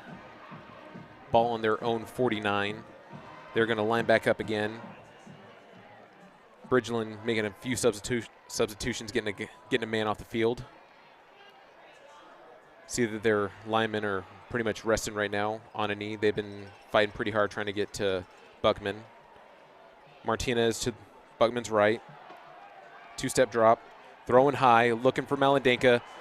Intercepted again by Gillespie. Again, thrown into double coverage there on the sideline closest to us, looking for the big man downfield. And, yep, you don't fault College Park at all for trying to kind of make that play down the field. You've got to get aggressive here tonight, even if it's not an ideal situation in terms of the coverage. Got to try and just make a play, which is the situation that College Park has found themselves in after that huge play by Wakeman on the last possession for Bridgeland, unfortunately, resulting in another turnover there via interception. I think that takes us up to 5 turnovers here tonight for College Park. So when they watch this game back, these are the things that they're going to identify, kind of watching this back on film and learning for this game is, you eliminate even a couple of these and you've got a totally different ball game on your hands. Wigman in the gun. Gets a handoff, finds his running back, number 32, just dances a little bit, gets just 2 yards on the carry. That is Noah Allen Queller. Just right, I'm just seeing the clock tick at 3:55 remaining here in the game. Yep, expecting all runs from the Bears here at this point. Going to chew that play clock some too. I see it at 20 right now. I know that y'all can't see that play clock on the screen if you're still tuning in with us right now. Just waiting. Just less than 10 minutes left on the play clock as Wigman's in the gun. Gets the handoff. He's going to keep it yet again, run in between the tackles. Just gets 2 to bring on that 3rd down, so it'll be 3rd and 6. Ball at the 33. Bridgeland's 33. No, actually, I'm sorry, 37. As they're moving from left to right while they're still leading 35-21. 3 minutes, 5 seconds remaining in the game. Big third down right here. This is where College Park needs to get that defense to make another stop for them, to bring the offense back out, trying to close the gap. Play clock at 3, 2, 1. Bridgeland's going to call a timeout as they wind the play clock down. So it's 2:47. Ball at their own 37. Fourth quarter. Yep, 2 timeouts apiece remaining for both teams now. So I'm wondering if College Park is just going to try to make another stop right here. You think they're going to use one of their timeouts, or you think they're just going to try to hold on to it, going in trying to get the ball back? I think you can use a timeout if you want here after this play. You get them stopped. I think you can use one just so you can get your punt return team out on the field and have a chance to kind of set that up a little bit, and then just save one for the remainder of the game. So last time they went empty on that big run that extended the lead. I'm curious if they're going to, what Bridgeland's going to do right here. Lining up, they're going to keep 2 guys in the backfield with them. So Wigman has 2 running backs. Player goes in motion. That's Molesky going in motion as he's shuffling right. That's going to be a play action pass that they're going to pass. Wigman's actually rolling left. He's going to keep it. He stops. He slides to down the play, so that'll be a 2-yard loss, bringing that 4th down. And I think College Park did call the timeout to stop the clock at 2:40. Yep, tried to get a little fancy there, but then Wegman thought better of it and just got himself down there. They were looking to catch College Park off guard, but good job defending by the Cavaliers. Good coverage down the field, forcing that, and so they'll get their offense back out on the field here. 2:40 left, as you said, and of course trailing by 14 still, obviously needing to make a lot of things happen here as they look for a miracle finish here to this game. But again, great effort all night by the Cavaliers. Just outstanding. No, 0 complaints with their effort or their disposition that they've shown here tonight in terms of their attitude, how they've kind of played this game.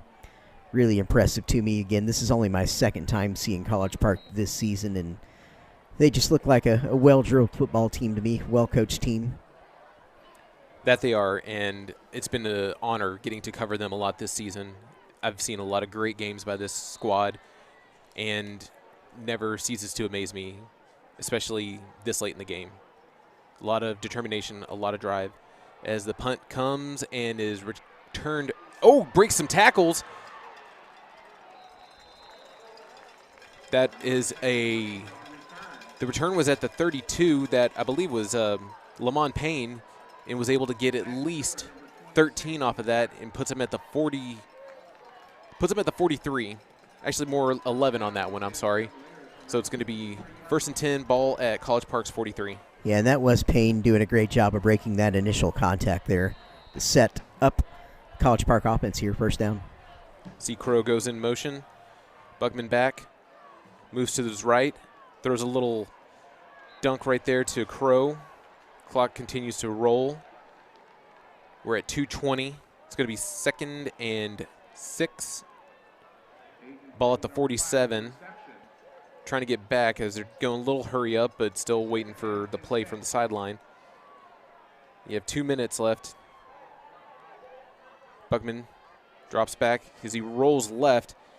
Finds Melodinka right there in the flat. Goes towards the sideline, and he gets out of bounds. That's going to be a 1st down as they are now in Bridgeland territory. You get another good throw and catch from Buckman to Mladenka there, making that play to move the chains. Again, just trying to keep themselves alive here. Yeah, I saw him open right there, just moving towards the sideline. That was just a great, not trying to go fight for extra yards, just get out of bounds, stop the clock, and there's a whistle waiting to see what referees are meeting up at midfield.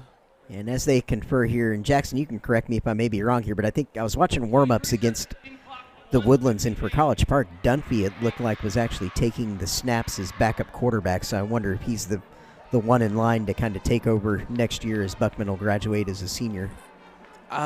Yeah, I think I'm trying to remember who else. Jason Rodriguez is a senior too. So yes, they have been using Dunphy for quarterback, and usually he has done has been working that wildcat formation, especially whenever they get in the red zone. But yeah, I'm a little curious where they're going to go moving next year. Buckman, play action, rolls right, just overthrows Crow for an incomplete pass. They did a reset on the play clock, or the game clock, I'm sorry. So it was at 151, but they moved it back to 157 or 159. So now we're at 154. Sorry if I'm confusing you, just throwing all these numbers out there. But it's 154, 2nd and 10, ball at Bridgeland's 45.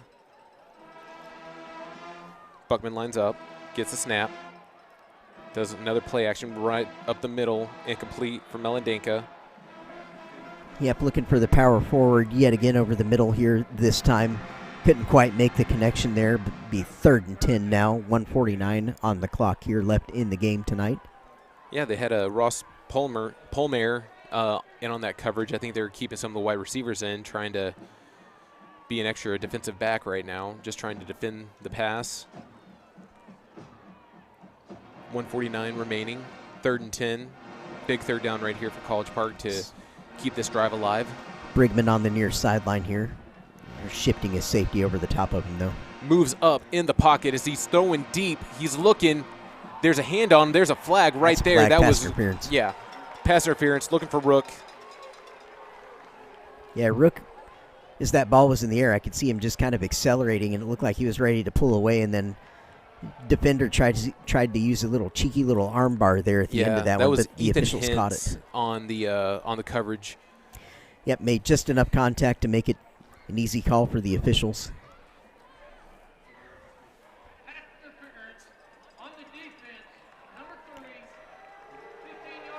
Yeah, you weren't kidding about his speed. It's like you can really see acceleration when the ball's in the air, because that's when guys really kind of start hoofing it, and he was there. He was flying, trying to get under that one. Great effort. And I know that there's not a lot of plays that you can just go for the home run like that, especially when they're going to probably expect it, but looks like they're going for another home run, and there's Melendenka. Oh, just almost had it in the end zone. That was going to be his third. That was going to be the hat trick tonight. Had exactly what they wanted with the matchup there, singled up, gave him a chance at it, and nearly came down with it. Take a brief timeout on the field here. Again, we've got 1:36 left on the game clock here tonight. Looks like a 2nd and 10 on the down and distance. Ball on the 30-yard line of Bridgeland here. Yeah, that was just almost there. Just finding that north end zone just right through his hands. Unfortunate. Well, actually, it wasn't right through his hands. He had it. It just couldn't control possession as he was right there in the end zone. Yeah, trying to do the right thing in terms of he was getting ready to go up and trying to high point that and catch it as he should, given his size. And, yeah, just couldn't quite bring that one in. And obviously, if College Park can come up with the score here on this one, again, the down and distance is 2nd and 10, even though that's kind of becoming irrelevant here in the last seconds of the game. But if they can score here, you're in clear and obvious onside kick territory after that. 100%. And it's just 30 yards to pay dirt. See if they have any more reservations for 6 tonight. Offense coming back out. See Rook, Crow, Martinez, Brigman. Buckman drops back, throws in the middle of the field, finds Rook in the slant, gets him. It's now 15 yards from the end zone. That was a 15-yard reception as they're getting lined back up. Clock still ticking. Yep, got to move, get everybody lined up, maybe even think about a spike here. Yeah.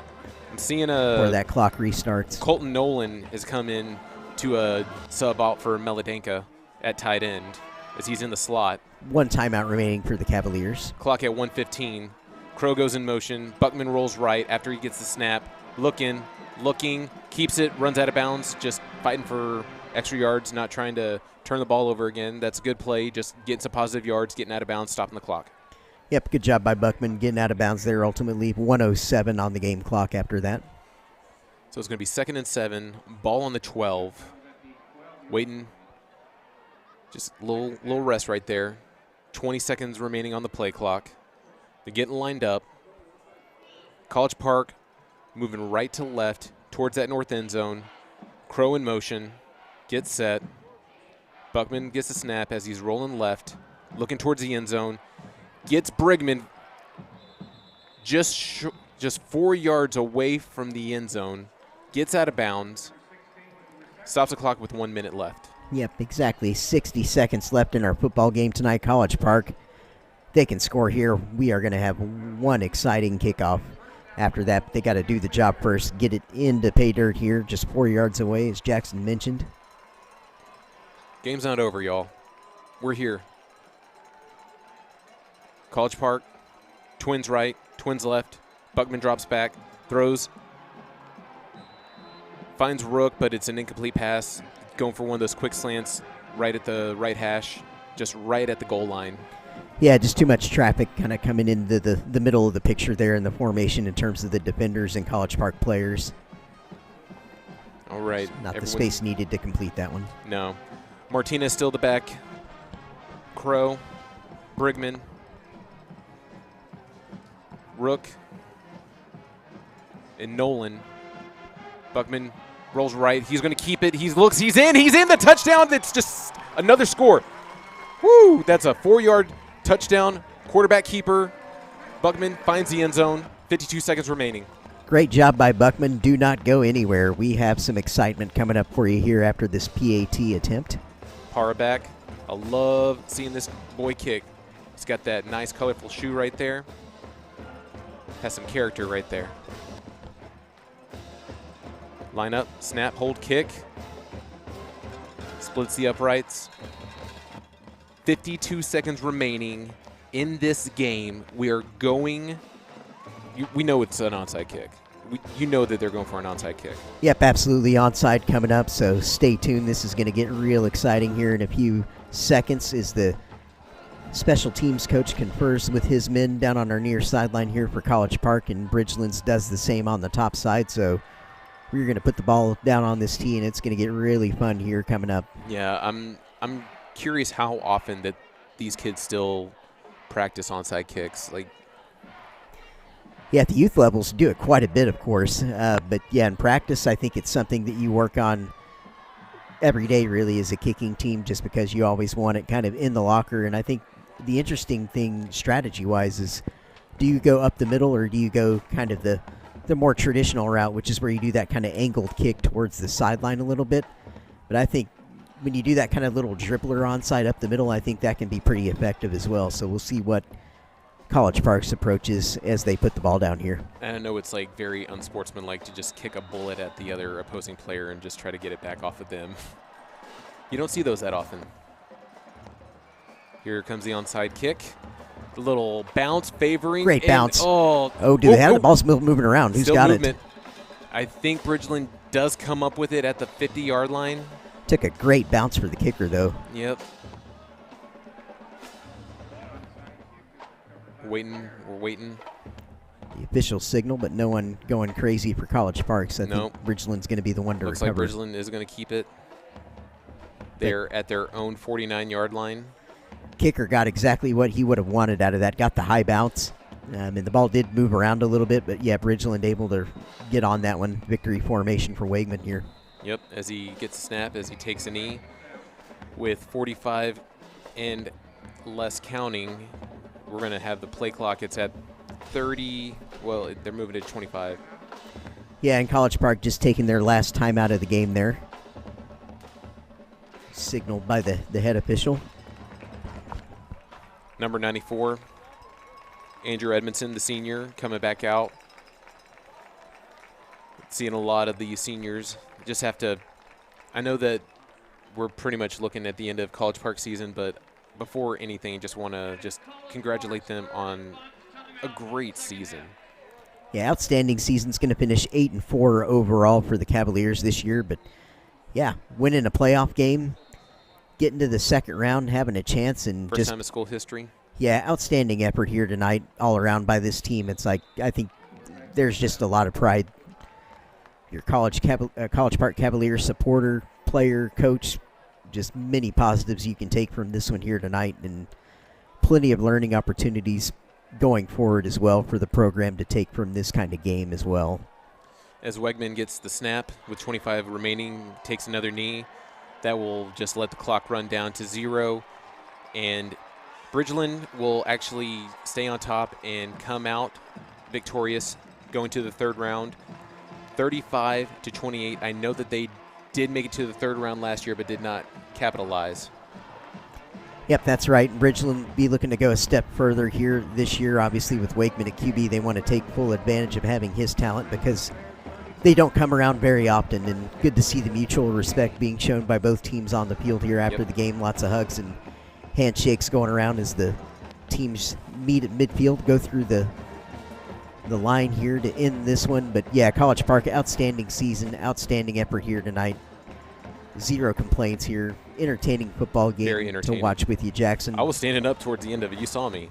Absolutely, yeah. Jackson on his feet here in the booth. Can't confirm that. And of course, I'm sure lots of fans on both sides on their feet as well. It got very exciting there at the end. And as mentioned, Bridgeland been in a lot of these games this year. College Park showing a lot of fight themselves here over the course of the season. And look forward to seeing the Cavaliers back on the field here with you all next season. Thank you for joining us on this broadcast. And Jackson, once again, a pleasure.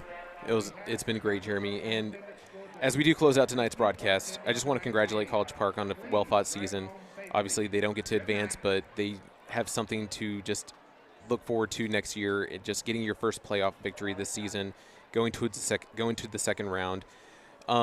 Everyone that has been a part of this broadcast team with our fellow commentators, Jeremy, David, me, we'd like to thank everyone who's been a part of the broadcast team here at CISD. It's been a great honor to be a part of this.